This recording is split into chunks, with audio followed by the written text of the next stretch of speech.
ಜನನೀಂ ಶಾರದಾಂ ದೇವೀಂ ರಾಮಕೃಷ್ಣಂ ಜಗದ್ಗುರುಂ ಪಾದಪದ್ಮೇ ತಯೋಶ್ರಿತ್ವ ಪ್ರಣಮಾಮಿ ಮುಹುರ್ಮುಹುಃ. ರತ್ನಾಕರ ಧೌತಪದಾಂ ಹಿಮಾಲಯ ಕಿರೀಟಿನೀಂ ಬ್ರಹ್ಮರಾಜರ್ಷಿ ರತ್ನಾಢ್ಯಾಂ ವಂದೇ ಭಾರತ ಮಾತರಂ. ಪರಮ ಪೂಜ್ಯ ಮಾತಾಜಿಯವರಿಗೆ ಶ್ರದ್ಧಾಪೂರ್ವಕ ನಮನಗಳು. ವೇದಿಕೆ ಮೇಲೆ ಆಸನರಾಗಿರುವ ಎಲ್ಲ ಗಣ್ಯರಿಗೂ ನಮಸ್ಕಾರ. ಈ ಕಾರ್ಯಕ್ರಮಕ್ಕೆ ಆಗಮಿಸಿರುವ ವಿದ್ಯಾರ್ಥಿ ಮಿತ್ರರಿಗೆ ಪ್ರೀತಿಪೂರ್ವಕ ನಮಸ್ಕಾರ. ಅದೊಂದು ಫ್ಯಾನ್ ಆಫ್ ಮಾಡ್ಬೋದು, ತುಂಬ ಸೌಂಡ್ ಮಾಡುತ್ತಾ ಇತ್ತು. ಅದು ಇದು ಆನ್ ಆಗಲಿಲ್ಲ ಆ ಕಡೆ. ಫೈನ್. ನನಗೆ ಸದ್ದಿನೊಂದಿಗೆ ತುಂಬ ದ್ವೇಷ ಇದೆ. ಕೇಳಿಸ್ತಾ? ಸದ್ದಿನೊಂದಿಗೆ ತುಂಬ ದ್ವೇಷ ಇದೆ ನನಗೆ. ಇದೊಂದು ಛತ್ರಿ ಸ್ವಲ್ಪ ಸೈಡಿಗೆ ತೆಗಿಯಪ್ಪ ಯಾರಾದರೂ. ತೆಗ್ಬಿಡಿ ಅದನ್ನು. ಕೆಲವರಿಗೆ ನಾನು ಕಾಣಲ್ಲ, ಇನ್ನೂ ಕೆಲವರು ನನಗೆ ಕಾಣಲ್ಲ. ನನಗೆ ಕಾಣದೇ ಇರೋದ್ರ ಲಾಭ ಭಾಳ ಇದೆ ನಿಮಗೆ. ಅದನ್ನು ಸ್ವಲ್ಪ ಅವಾಯ್ಡ್ ಮಾಡೋಣ ಅಂತ ಅಷ್ಟೇ, ಇನ್ನೇನೂ ಇಲ್ಲ. ಭಾಳ ಸಂತೋಷ ಆಯಿತು ನಿಮ್ಮನ್ನೆಲ್ಲ ನೋಡಿ. ಯಾವಾಗ ತರುಣ್ರನ್ನು ಕಾಣ್ತೀನೋ ಭಾಳ ಖುಷಿ ಅನಿಸುತ್ತೆ ನನಗೆ. ಏನು ಗೊತ್ತಾ ರೀಸನ್ನು? ತರುಣ್ರನ್ನು ನೋಡಿದ ಕ್ಷಣ ತಾರುಣ್ಯ ಬರುತ್ತೆ ಅಂತ. ಹಾಗಿದೆ. ನಾನು ಭಾಳ ಬಾರಿ ನೋಡ್ತಿರ್ತೀನಿ. ನೀವು ಇಲ್ಲಿಂದ ಇನ್ನೊಂದು 10 ವರ್ಷ ಕಳೀಲಿ, ಈಗ ಗೊತ್ತಾಗಲ್ಲ ನಿಮಗೆ ಈ ತಾರುಣ್ಯದ ಮಹತ್ವ. ಇದು ಯಾವಾಗ ಗೊತ್ತಾಗುತ್ತೆ ಅಂದರೆ, ಇನ್ನೊಂದು 10 ವರ್ಷ ಕಳೆದ ನಂತರ ಮದುವೆ ಆಗಿರುತ್ತೆ, ಒಂದು ಮಗು ಆಗಿರುತ್ತೆ. ಮಗು ಆಗಿದ ತಕ್ಷಣ ಏನಾಗಿರುತ್ತೆ ಗೊತ್ತಿಲ್ಲದಂತೆ ವಯಸ್ಸಾಗ್ಬಿಟ್ಟಿರುತ್ತೆ. ವಯಸ್ಸಾಗೋದು ಯಾವಾಗ ಗೊತ್ತಾ ವಯಸ್ಸಾಗೋದು? ಭಾಳ ಇಂಟ್ರೆಸ್ಟಿಂಗ್ ಸಂಗತಿ. ನೀವು ಗಮನಿಸಿದರೆ ಗೊತ್ತಾಗುತ್ತೆ. ಜವಾಬ್ದಾರಿ ಜಾಸ್ತಿ ಹೆಗಲ ಮೇಲೆ ಬೀಳಕ್ಕೆ ಶುರುವಾಗ್ಬಿಟ್ರೆ ವಯಸ್ಸಾಗ್ಬಿಡತ್ತೆ. ಇದು ಸಿಂಪಲ್. ವಯಸ್ಸು ಅನ್ನೋದು ನಿಮ್ಗೆ ಏಜಿನ ಜೊತೆಗೆ ಬರುವಂಥದ್ದಲ್ಲ. ಕೆಲವರು 55-60 ಆಗಿರ್ತಾರೆ. ಅವ್ರು ಎಲ್ಲ ಜವಾಬ್ದಾರಿಗಳನ್ನು ಹೆಂಗೆ ಲೀಲಾಜಾಲವಾಗಿ ಮಾಡ್ತಿರ್ತಾರೆ ಅಂತಂದರೆ ಅವ್ರಿಗೆ ವಯಸ್ಸೇ ಆಗೋದಿಲ್ಲ. ಇನ್ನು ಕೆಲವರು 18-20 ಇರ್ತಾರೆ. ಇಡೀ ಜಗತ್ತೇ ತನ್ನ ಮೇಲೆ ಬಿದ್ದಿದೆ ಅನ್ನೋ ಥರ ಮುಖ ನೋಡಿಬಿಟ್ರೆ ದೇವರೇ ಕಾಪಾಡಬೇಕು ಅನ್ನೋ ಥರ ಇರ್ತಾರೆ. ಅವ್ರಿಗೆ ಚಿಕ್ಕನ್ನಲ್ಲೇ ವಯಸ್ಸಾಗ್ಬಿಡತ್ತೆ, ಮುಗದೆ ಹೋಗ್ಬಿಡತ್ತೆ ಕತೆ. ಆದರೆ ನಿಮಗೆ ಗೊತ್ತಾಗತ್ತೆ ಈ ವಯಸ್ಸಾದಾಗ, ನಿಜವಾದ ವಯಸ್ಸಾದಾಗ ಯೌವನ ಅಂದರೆ ಏನು ಅಂತ. ಅವಾಗ ಏನಾಗುತ್ತೆ ಗೊತ್ತಾ? ಒಂದು ಇಂಟ್ರೆಸ್ಟಿಂಗ್ ಸಂಗತಿ ನೀವು ಪ್ರಯೋಗ ಮಾಡಿ. ಈಗಲ್ಲ, ಇನ್ನೊಂದು 10 ವರ್ಷ ಕಳೆದ ಮೇಲೆ ನಿಮ್ಮ ಹೈಸ್ಕೂಲ್ ಮೇಟ್ಸ್ ಎಲ್ಲ ಸೇರ್ಕೊಂಡು ಒಂದು ಪ್ರೋಗ್ರಾಮ್ ಮಾಡಿ. ಪ್ರೋಗ್ರಾಮ್ ಮಾಡಿದರೆ ಇದ್ದಕ್ಕಿದ್ದಂಗೆ ಒಂದು 15 ವರ್ಷ ಚಿಕ್ಕವರಾಗ್ಬಿಡ್ತಾರೆ. ಅವತ್ತಿಂದೆಲ್ಲ ನೆನಪಾಗುತ್ತೆ, ಏನು ಚಿಕ್ಕವರಿದ್ವಲ್ಲ ಅಂತ. ಆ ಹಳೆಯ ಚಿತ್ರಣ ನೆನಪಾಗ್ತಿದ್ದಂತೆ ಬಹಳ ಆನಂದ ಅನಿಸುತ್ತೆ. ಆದರೂ ಈ ಯೌವನಕ್ಕೊಂದು ವಿಶೇಷವಾದ ಗುಣ ಇದೆ. ಏನು ಗುಣ ಇದೆ ಗೊತ್ತಾ? ಯಾವ ಶಕ್ತಿಯ ಕುರಿತಂತೆ ಜಗತ್ನಲ್ಲಿ ಎಲ್ಲರೂ ತುಂಬ ಆರಾಧನೆ ಮಾಡ್ತಾರೋ ಆ ಎಲ್ಲ ಶಕ್ತಿಗಳು ಹೈಯೆಸ್ಟ್ ಇರೋ ಟೈಮ್ ಇದೆ.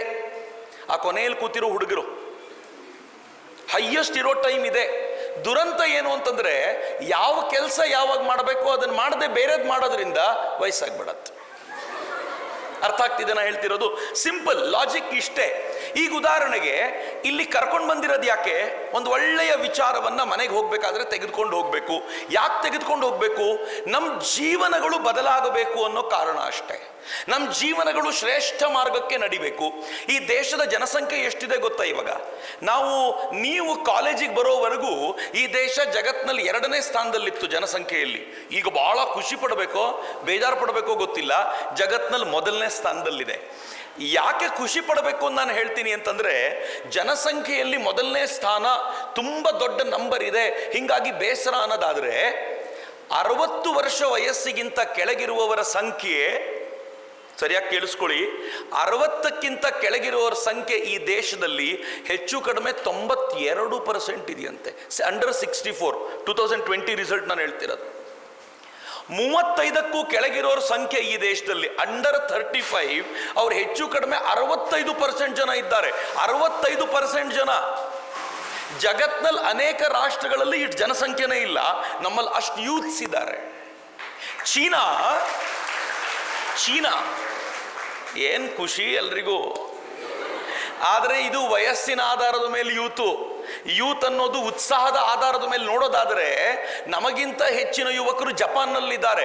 ಯಾಕೆಂದರೆ ಅಲ್ಲಿ 80 ಕಳೆದ್ರೂ ಉತ್ಸಾಹ ಇರುತ್ತೆ ಅವರಿಗೆ. ನಮ್ಮಲ್ಲಿ 18ರಲ್ಲೇ ಉತ್ಸಾಹ ಸತ್ತೋಗಿ ಯಾವಾಗ ಸತ್ತೋಗ್ತೀನೋ ಅಂತ ಕಾಯುವಂಥ ಹುಡುಗರನ್ನ ಇವ್ರನ್ನ ನೋಡಿದಾಗ ಅನ್ಸುತ್ತೆ, ಏನು ದುರದೃಷ್ಟಪ್ಪ ಇದು ಅಂತ. ಹೌದೋ ಇಲ್ವೋ? ಯೌವನ ಅನ್ನೋದು ಇದು ವಯಸ್ಸಿಗೆ ಸಂಬಂಧಪಟ್ಟಿದ್ದಲ್ಲ. ನಾನು ಇತ್ತೀಚೆಗೆ ಚೀನಾದಿಂದ ಬಂದ ಒಬ್ಬ ಗೆಸ್ಟ್ ಜೊತೆಗೆ ಮಾತನಾಡ್ತಾ ಕೂತಿದ್ವಿ. ನಾವೆಲ್ಲ ಒಂದು 7-8 ಜನ ಕೂತ್ ಮಾತನಾಡ್ತಾ ಇದ್ವಿ. ಚೀನಿ ಗೆಸ್ಟು ಅವ್ರು ನಾನು ಕೇಳಿದೆ, ಚೀನಾ ಮತ್ತು ಭಾರತದ ವ್ಯತ್ಯಾಸದ ಕುರಿತಂತೆ ಅನೇಕ ಸಂಗತಿಗಳ ಚರ್ಚೆ ಮಾಡ್ತಾ ಇದ್ರು. ಕೆಲವೊಂದು ಭಯಾನಕವಾದ ಸಂಗತಿನೂ ಹೇಳ್ತಿದ್ರು. ಅವ್ರು ಹೇಳಿದ್ರು, China is at the verge of collapse. China ಬಿದ್ದೋಗೋ ಹಂತದಲ್ಲಿದೆ ಅಂತ. ನಾನು ಶಾಕ್ ಆಗ್ಬಿಟ್ಟೆ. ಏನ್ ಸರ್ ಹಿಂಗಂತೀರಾ? ಚೀನಾ ಜಗತ್ತಿನ ಅತ್ಯಂತ ಎತ್ತರಕ್ಕೆ ಹೋಗ್ತಾ ಇದೆ, ಅಮೆರಿಕಾನೂ ಕೂಡ ಚೀನಾ ನಡಗಿಸ್ತಾ ಇದೆ ಅಂತ ನಾವು ಓದ್ತಾ ಇದ್ದೀವಿ. ನೀವು ಹೇಳ್ತಿದ್ದೀರಾ China is at the verge of collapse ಅಂದಾಗ ಅವರಂದ್ರು, ಟೆಕ್ನಾಲಜಿಕಲಿ ಚೀನಾ ಎತ್ತರಕ್ಕೆ ಹೋಗ್ತಾ ಇದೆ, ಆದರೆ ಸಾಂಪ್ರದಾಯಿಕವಾಗಿ ಚೀನಾ ಸತ್ತು ಹೋಗ್ತಿದೆ ಅಂತ. ನಾನು ಹೆಂಗೆ ಅಂತ ಕೇಳಿದೆ. ಅವ್ರು ಹೇಳಿದ್ರು, ಒಂದು 30-35 ವರ್ಷದ ಹಿಂದೆ ಚೀನಾ ಒನ್ ಚೈಲ್ಡ್ ಪಾಲಿಸಿನ ತೆಗೆದುಕೊಳ್ತು. ಒನ್ ಚೈಲ್ಡ್ ಪಾಲಿಸಿ ಅಂದರೆ ಒಬ್ಬರಿಗೆ ಒಂದೇ ಮಗು ಆಗಬೇಕು. 2ನೇ ಮಗು ಆದರೆ ಸರ್ಕಾರದ ಯಾವ ಸವಲತ್ತೂ ಇಲ್ಲ.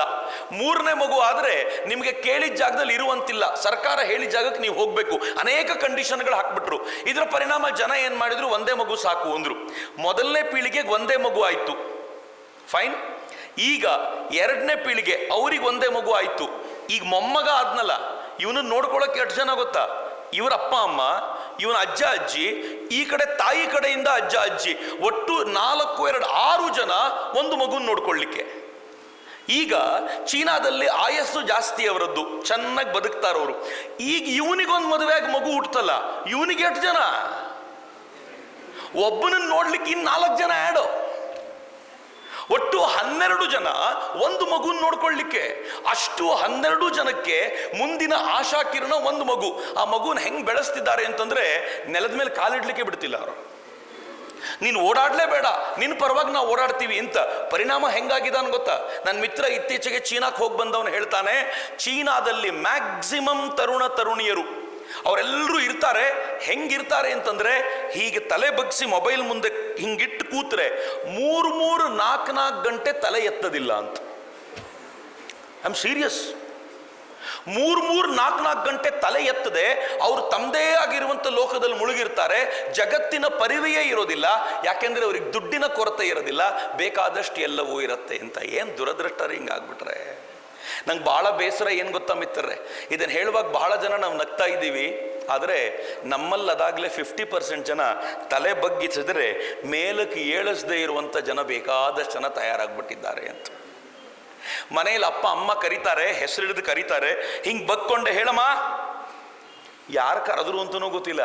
ಅಮ್ಮನ ವಾಯ್ಸ್ ಹಿಡಿದು ಯಾರಾದರೂ ಬೇರೆಯವ್ರು ಕರೆದ್ರು ಹೇಳಮ್ಮನೇ, ಏನೂ ಗೊತ್ತಿಲ್ಲ ನಮಗೆ.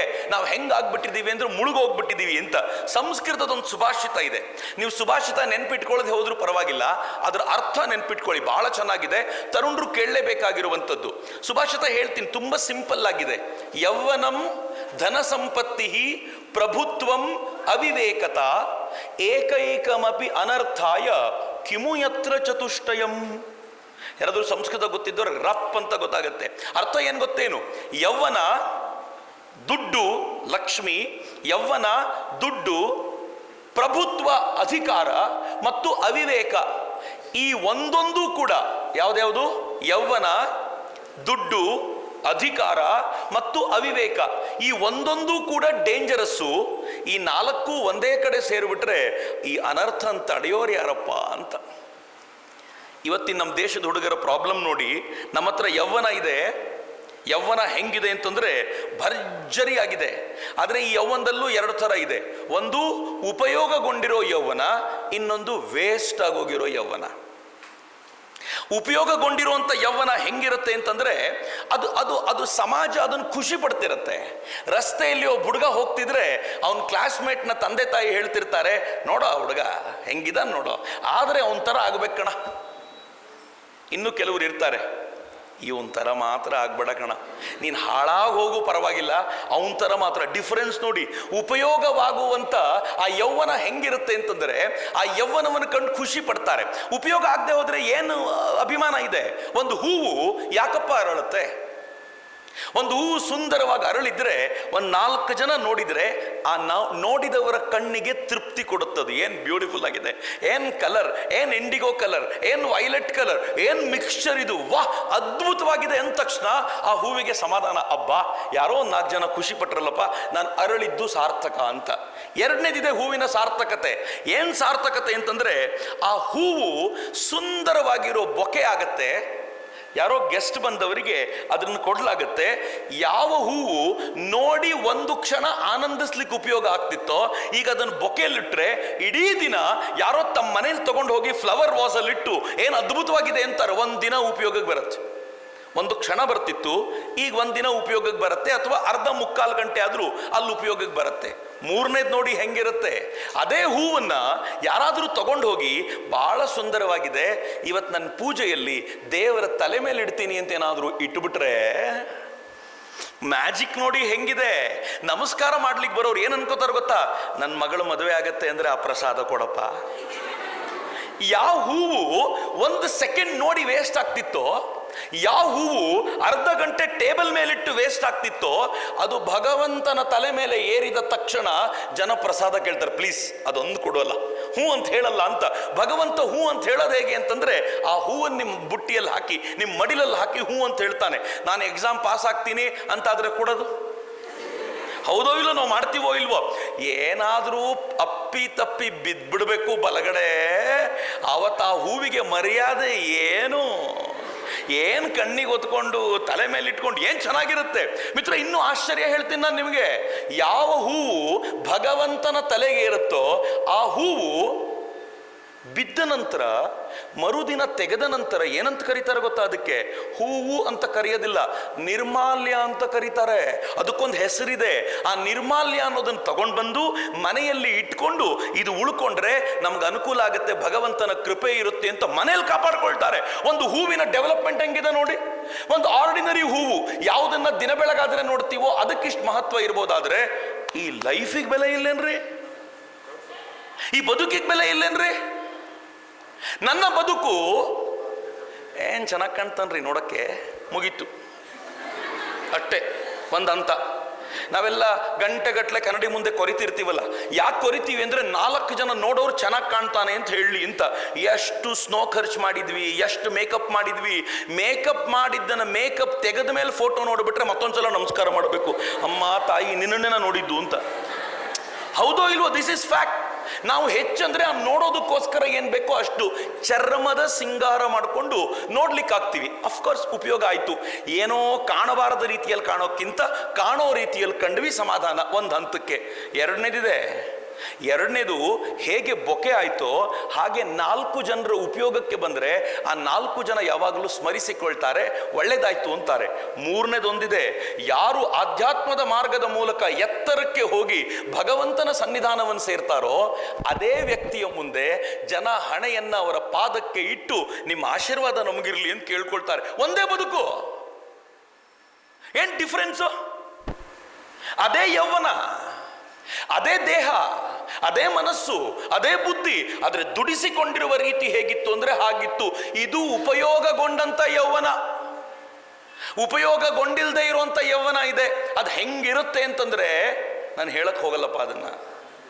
ಮತ್ತು ನನಗೆ ಗೊತ್ತಿದೆ, ಇದನ್ನು ಹೇಳಬೇಕಾದ್ರೆ ಗೊತ್ತಾಗ್ತಿರುತ್ತೆ ನಿಮ್ಮ ಮುಖದಲ್ಲಿ, ಅವನು ಇರಬೇಕು ಮೋಸ್ಟ್ಲಿ, ಇದು ಅವನ ಬಗ್ಗೆನೇ ಹೇಳ್ತಾ ಇರೋದೀಗ ಅಂತ.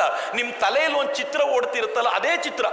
ನಾನು ಆ ಚಿತ್ರ ಏನು ಅಂತ ಹೇಳಲ್ಲ. ಅದಕ್ಕೆ ನನ್ನ ಪೂರ್ವಜರು ಹೇಳಿದ್ರು ಸುಭಾಷಿತದಲ್ಲಿ, ಯೌವನಂ. ಎರಡನೇದು ಧನ ಸಂಪತ್ತಿ, ದುಡ್ಡು. ಈ ಯೌವನ ಅನ್ನೋದೇ ಮಂಗ. ಇದಕ್ಕೊಂದು ಸ್ವಲ್ಪ ದುಡ್ಡು ಸೇರಿಬಿಟ್ರೆ ಏನ್ ದರ್ಪ ನೋಡಬೇಕು. ಅವನು ಹಾಕೊಳ್ಳೋ ಬಟ್ಟೆ, ಅವ್ನು ನಡೆಯೋ ರೀತಿ, ಅವನ ಜನರ ಜೊತೆ ಮಾತಾಡೋ ಸ್ಟೈಲು ಏನು ಚೇಂಜ್ ಆಗಿಬಿಡುತ್ತೆ. ಯೌವನಕ್ಕೆ ಸ್ವಲ್ಪ ಮದಿರೆ ಕುಡಿಸಿದಂತೆ, ಅದು ಹೆಂಡ ಕುಡಿಸಿದಂತೆ ಅದಕ್ಕೆ ದುಡ್ಡು ಸೇರಿದ್ರೆ. ಮೂರನೇದು ಪ್ರಭುತ್ವಂ, ಅಧಿಕಾರ ಹೆಂಗಿರುತ್ತೆ? ನಾನು ಬೇರೆ ಅಧಿಕಾರದ ಬಗ್ಗೆ ಮಾತನಾಡಲ್ಲ.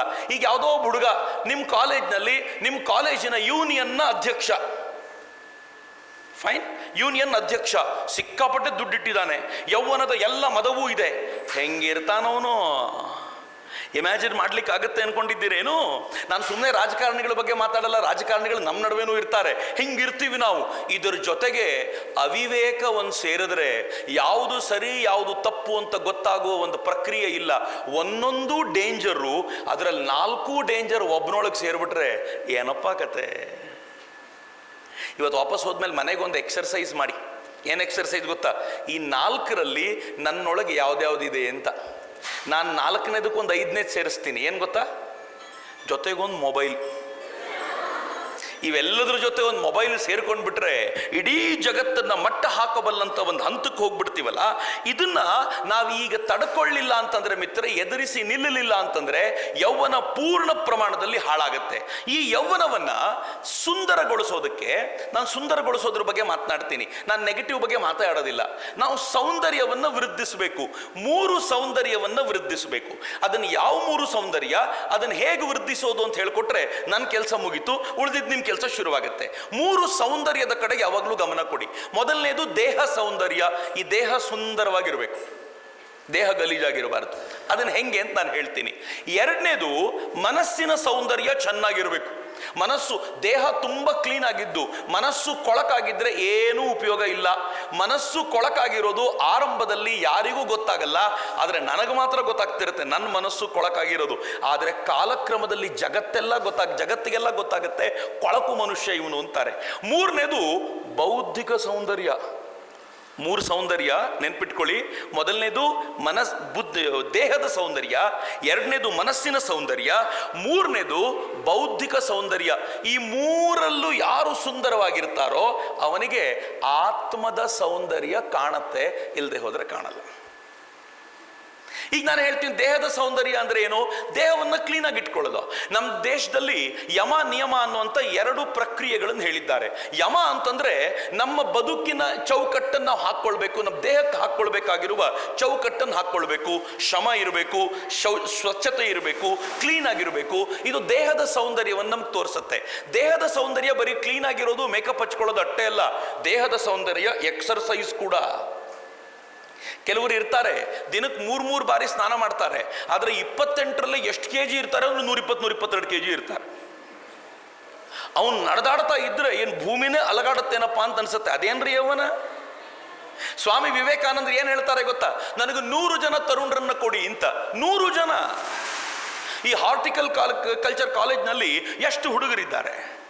ಆದರೆ ಸ್ವಾಮೀಜಿ ಕೇಳಿದ 100 ಜನ ಕೊಡಿ, ಜಗತ್ತನ್ನು ಬದಲಾಯಿಸಬಲ್ಲೆ ಅನ್ನುವಂಥ ಧೈರ್ಯದಿಂದ ಸ್ವಾಮಿ ವಿವೇಕಾನಂದರು ಮಾತನಾಡಿದ್ರಲ್ಲ. ಆ 100 ಜನ ಯಾರು?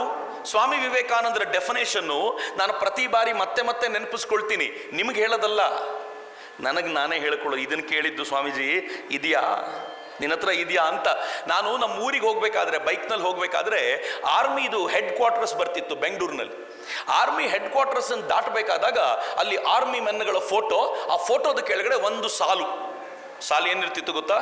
ಒಂಥರ ಕಿಂಡಲ್ ಮಾಡ್ತಿತ್ತು ನನ್ನನ್ನು ಯಾವಾಗಲೂ ಅದು. Do you have it in you? ಅಲ್ಲಿ ಬರ್ದಿರೋಂಥ ಫೋಟೋನೆಲ್ಲ ತೋರಿಸ್ಬಿಟ್ಟು ಆರ್ಮಿ ಮೆನ್ಗಳು ಎಕ್ಸರ್ಸೈಸ್ ಮಾಡ್ತಿರೋದನ್ನು ತೋರಿಸಿ, do you have it in you? ನಿನ್ನ ಹತ್ರ ಈ ತಾಕತ್ತಿದೆಯಾ? ಇದ್ರೆ ಆರ್ಮಿಗೆ ಬಾ, ಇಲ್ಲಾಂದ್ರೆ ಮುಂದಕ್ಕೆ ಹೋಗು ಅಂತ. ನಾನು ನೋಡಿದಾಗೆಲ್ಲ ಅನ್ಕೊಳ್ತಿದ್ದೆ, ಏನು ಚಾಲೆಂಜ್ ಮಾಡ್ತಾರಪ್ಪ ಇವರು, ಏನು ತಾಕತ್ತಿದೆ, ಹೆಂಗಿದೆ ಅಂತ.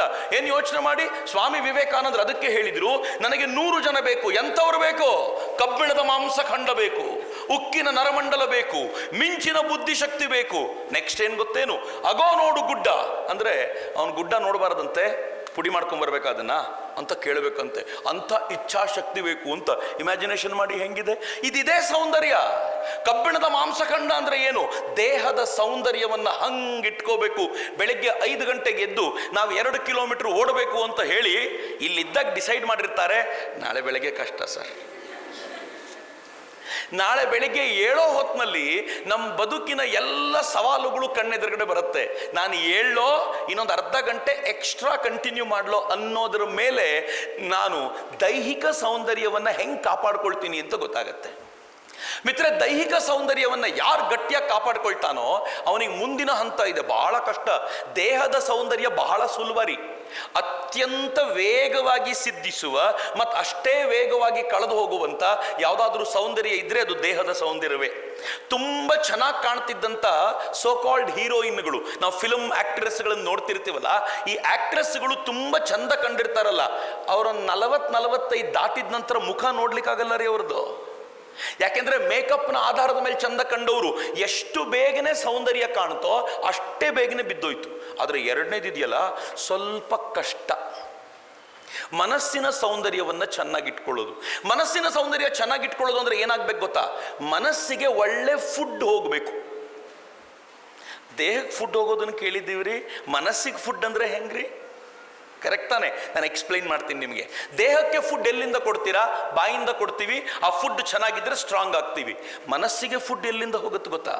ಮನಸ್ಸು ಈ 5 ಇಂದ್ರಿಯಗಳ ಮೂಲಕ ತನ್ನ ಆಹಾರವನ್ನು ಸ್ವೀಕಾರ ಮಾಡುತ್ತೆ. 5 ಇಂದ್ರಿಯಗಳು ಯಾವುದು? ಕಣ್ಣು, ಕಿವಿ, ಮೂಗು, ನಾಲಿಗೆ, ಚರ್ಮ. ಈ 5 ಇಂದ್ರಿಯಗಳು ಮನಸ್ಸಿಗೆ ಒಳ್ಳೆ ವಿಚಾರಗಳನ್ನು ಕೊಡ್ತಾ ಇದ್ರೆ ಹೈ ಕ್ಲಾಸ್ ಮನಸ್ಸು. ಈ 5 ಇಂದ್ರಿಯಗಳು ಮನಸ್ಸಿಗೆ ಕಳಪೆ ವಿಚಾರವನ್ನು ಕೊಡ್ತಾ ಇದ್ರೆ ಥರ್ಡ್ ಕ್ಲಾಸ್ ಮನಸ್ಸು. ನಮಗೆ ಹೈ ಕ್ಲಾಸ್ ಮನಸ್ಸು ಬೇಕೋ ಥರ್ಡ್ ಕ್ಲಾಸ್ ಮನಸ್ಸು ಬೇಕು ಅಂತ ಯೋಚನೆ ಮಾಡಿ. ಹೆಂಗಿರುತ್ತೆ ಅಂತಂದ್ರೆ, ನಾವು ಸುಮ್ಮನೆ ಒಂದು ಪ್ರಯೋಗ ಮಾಡಿ ನೋಡೋಣ. ನಾನು ತುಂಬ ಬಾರಿ ಕಾಲೇಜ್ ಮಕ್ಕಳಿದ್ದಾಗ ಹೇಳೋದಿದ್ದು, ನೀವು ಮನೆಗೆ ಹೋದ ನಂತರ 1 ನಿಮಿಷ ಕಣ್ಣು ಮುಚ್ಕೊಂಡು ಕೂತ್ಕೊಳ್ಳಿ. ನಿಮ್ಮ ಮನಸ್ಸು ಹೈ ಕ್ಲಾಸೋ ಥರ್ಡ್ ಕ್ಲಾಸೋ ಅಂತ ನಿಮ್ಗೆ ಗೊತ್ತಾಗತ್ತೆ. ಕಣ್ಣು ಮುಚ್ಕೊಂಡು ಕೂತ್ಕೋಬೇಕು. ಕಣ್ಣು ಮುಚ್ಕೊಂಡು ಏನು ಮಾಡಬೇಕು ಅದನ್ನು ಹೇಳ್ತೀನಿ. ಕಣ್ಣು ಮುಚ್ಕೊಂಡು ಒಳ್ಳೆಯದನ್ನು ಆಲೋಚನೆ ಮಾಡ್ತಾ ಕೂತ್ಕೋಬೇಕು. ಒಳ್ಳೆಯದನ್ನು ಎಷ್ಟು ನಿಮಿಷ? 1 ನಿಮಿಷ, 2 ನಿಮಿಷ, 3 ನಿಮಿಷ, ಮಿನಿಮಮ್ 1 ಮಿನಿಟ್ ಕೂತ್ಕೊಳ್ಳಿ. 1 ನಿಮಿಷದಲ್ಲಿ ಒಳ್ಳೆಯದನ್ನು ಆಲೋಚನೆ ಮಾಡ್ತೀವಿ ಅಂತ ಕಣ್ಣು ಮುಚ್ಕೊಂಡು ಕೂತ್ಕೊಳ್ಳಿ. ನಾನು ಚಾಲೆಂಜ್ ಮಾಡ್ತೀನಿ, ಈ 1 ನಿಮಿಷದಲ್ಲಿ ಹೆಚ್ಚು ಕಡಿಮೆ 55 ಸೆಕೆಂಡ್ ಕೆಟ್ಟದ್ದೇ ಬಂದಿರುತ್ತೆ. 55 ಸೆಕೆಂಡು. 5 ಸೆಕೆಂಡ್ ಒಳ್ಳೇದು ಬಂದರೆ ನೀವೇನೋ ಒಳ್ಳೇದು ಮಾಡಿದ್ದೀರಿ ಅಂತ ಅರ್ಥ. ಇಲ್ಲದೆ ಹೋದರೆ ಬರೀ ಕೆಟ್ಟದ್ದೇ ತುಂಬಿ ತುಳುಕಾಡ್ತಾ ಇರುತ್ತೆ. ಈ ಮನಸ್ಸಿನೊಳಗೆ ಕೆಟ್ಟ ಕೆಟ್ಟ ಹೊಲಸು ಹೆಂಗೆ ತುಂಬಿದೆ ಅಂತಂದರೆ, ನೀವು ಕಣ್ಣು ಮುಚ್ಚಿದ ತಕ್ಷಣ ಚಿತ್ರವಾಗಿ ಬರ್ತಾ ಹೋಗುತ್ತೆ. ಈ ಹೊಲಸು ಮನಸ್ಸಿನೊಂದಿಗೆ ಇಷ್ಟು ವರ್ಷ ಕಳೆದ್ಬಿಟ್ವಲ್ಲಪ್ಪ, ಹೌದಲ್ವಾ?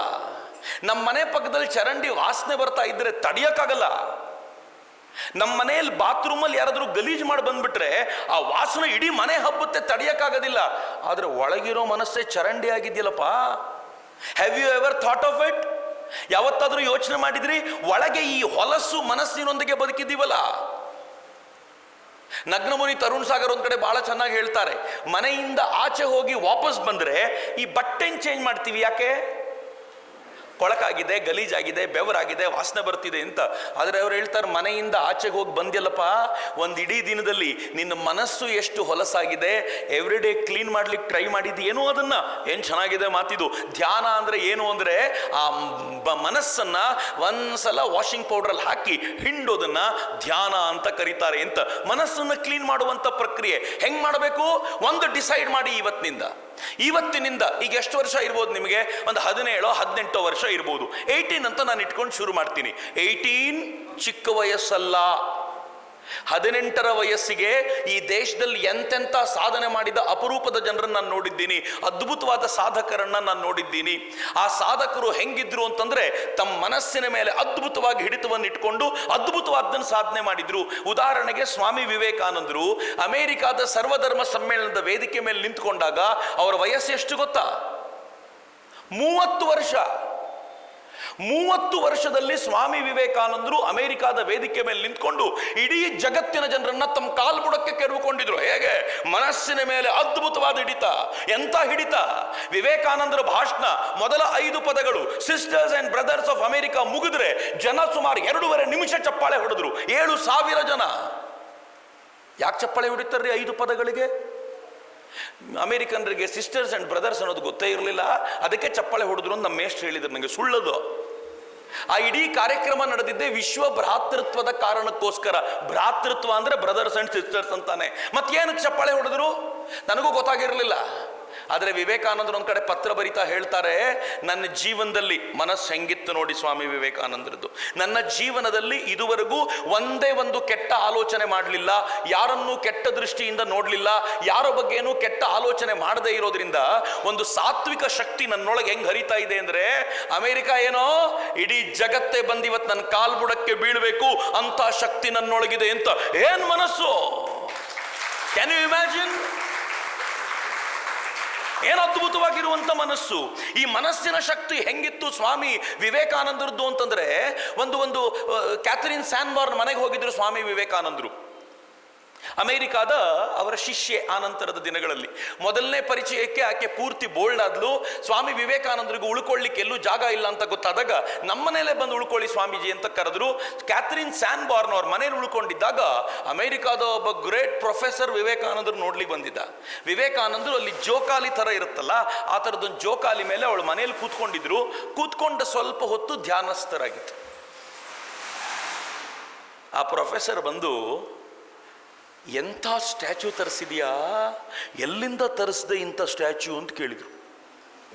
ವಿವೇಕಾನಂದರು ನೋಡಿ, ಸ್ಟ್ಯಾಚ್ಯೂ? ಇದು ಸ್ಟ್ಯಾಚ್ಯೂ ಅಲ್ಲ, ಜೀವಂತ ದೇಹ ಅದು. ಇನ್ನು ಸ್ವಲ್ಪ ಹೊದ್ಬಿಟ್ಟು ಅವ್ರು ಎದ್ದು ಬರ್ತಾರೆ, ಆಮೇಲೆ ನೀವೇ ಮಾತಾಡಿಸುವಿರಂತೆ ಅಂತ. ಏನು ಶಕ್ತಿ ರೀ! ವಿವೇಕಾನಂದರು ಒಮ್ಮೆ ಧ್ಯಾನಸ್ಥ ಸ್ಥಿತಿಗೆ ಹೋಗ್ಬಿಟ್ರು ಅಂತಂದ್ರೆ ಅವರು ತಮ್ಮದೇ ಆಗಿರುವಂತ ಲೋಕದಲ್ಲಿ ಮುಳುಗಿ ಹೋಗ್ತಿದ್ರು. ಏನ್ ಮನಸ್ಸಿನ ಶಕ್ತಿ!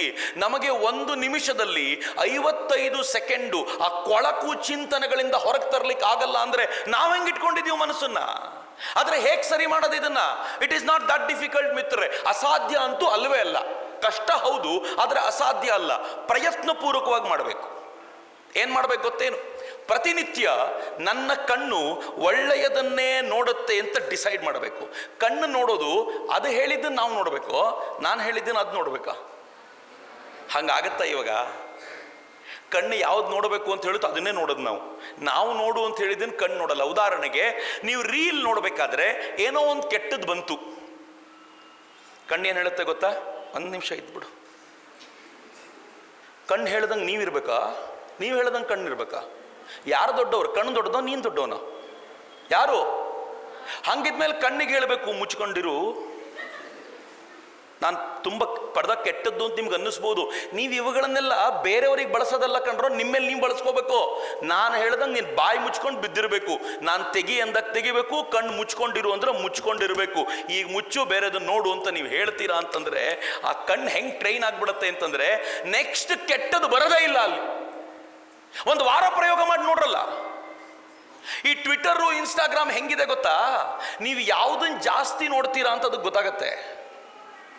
ನೀವು ಅದನ್ನೇ ನೋಡ್ತಾ ಇದ್ರೆ ನಿಮ್ಮ ಫೀಡಲ್ಲಿ ಅದೇ ಬರೋ ಥರ ಫೀಡ್ ಮಾಡ್ತಾ ಹೋಗುತ್ತೆ. ಅಂದ್ರೆ ನಿಮ್ಮ ಮನಸ್ಸನ್ನ ನಿಮಗಿಂತ ಚೆನ್ನಾಗಿ ಟ್ವಿಟರ್ನ ಓನರ್ ಅರ್ಥ ಮಾಡ್ಕೊಂಡಿರ್ತಾನೆ. I am serious. This is how their algorithms works. ನಿಮ್ಮ ಮನಸ್ಸನ್ನ ನಿಮಗಿಂತ ಚೆನ್ನಾಗಿ ಇನ್ಸ್ಟಾಗ್ರಾಮ್ನ ಓನರ್ ಅರ್ಥ ಮಾಡ್ಕೊಂಡಿರ್ತಾನೆ. ಆ ಆಲ್ಗಾರಿದಮ್ ಗೊತ್ತಾಗುತ್ತೆ ನೀವು ಏನನ್ನು ಬಯಸ್ತೀರಾ ಅಂತ, ಅದೇ ಬರಕ್ ಶುರುವಾಗುತ್ತೆ. ಈಗಂತೂ ಹೆಂಗಿದೆ ಗೊತ್ತಾ? The smart phones are very dangerous. ನೀವು ಮನೆಯಲ್ಲಿ 4 ಜನ ಕೂತ್ಕೊಂಡು ಈ ಸ್ಮಾರ್ಟ್ ಫೋನಿನ ಮುಂದೆ ಏನಾದರೂ ಮಾತನಾಡಿದರೆ ನಿಮ್ಗೆ ಅದೇ ಅಡ್ವರ್ಟೈಸ್ಮೆಂಟ್ ಬರುತ್ತೆ. ನಿಮ್ಮ ಮೈಕ್ರೋಫೋನ್ ಆನ್ ಇರುತ್ತೆ, ನೀವೇನು ಮಾತಾಡ್ತಿದ್ದೀರಾ ಅಂತ ಗೊತ್ತಾಗುತ್ತೆ. ನೀವು 4 ಜನ ಮಿತ್ರರು ಜೊತೆಯಲ್ಲಿ ಕೂತ್ಕೊಂಡು ಗೊತ್ತಿಲ್ಲದಂತೆ ನಿಮ್ಮ ನಾಲಿಗೆ ಕೆಟ್ಟ ಕೆಟ್ಟ ಮಾತುಗಳನ್ನು ಆಡ್ತಾ ಇದ್ರೆ ಇದು ಕೇಳಿಸ್ಕೊಳ್ಳುತ್ತೆ. ಕೇಳಿಸ್ಕೊಂಡು ಈ 4 ಜನ ಥರ್ಡ್ ರೇಟೆಡ್ ಜನ ಇವರಿಗೆ ಥರ್ಡ್ ರೇಟೆಡ್ ಕಂಟೆಂಟ್ ಕೊಡುವಂತ ಥರ್ಡ್ ರೇಟೆಡ್ ಕಂಟೆಂಟ್ ಕೊಡುತ್ತೆ. ನೀವು ಖುಷಿ, ನನಗೆ ಬೇಕಾಗಿರೋದೇ ಬರ್ತಿದೆಯಲ್ಲ ಅಂತ.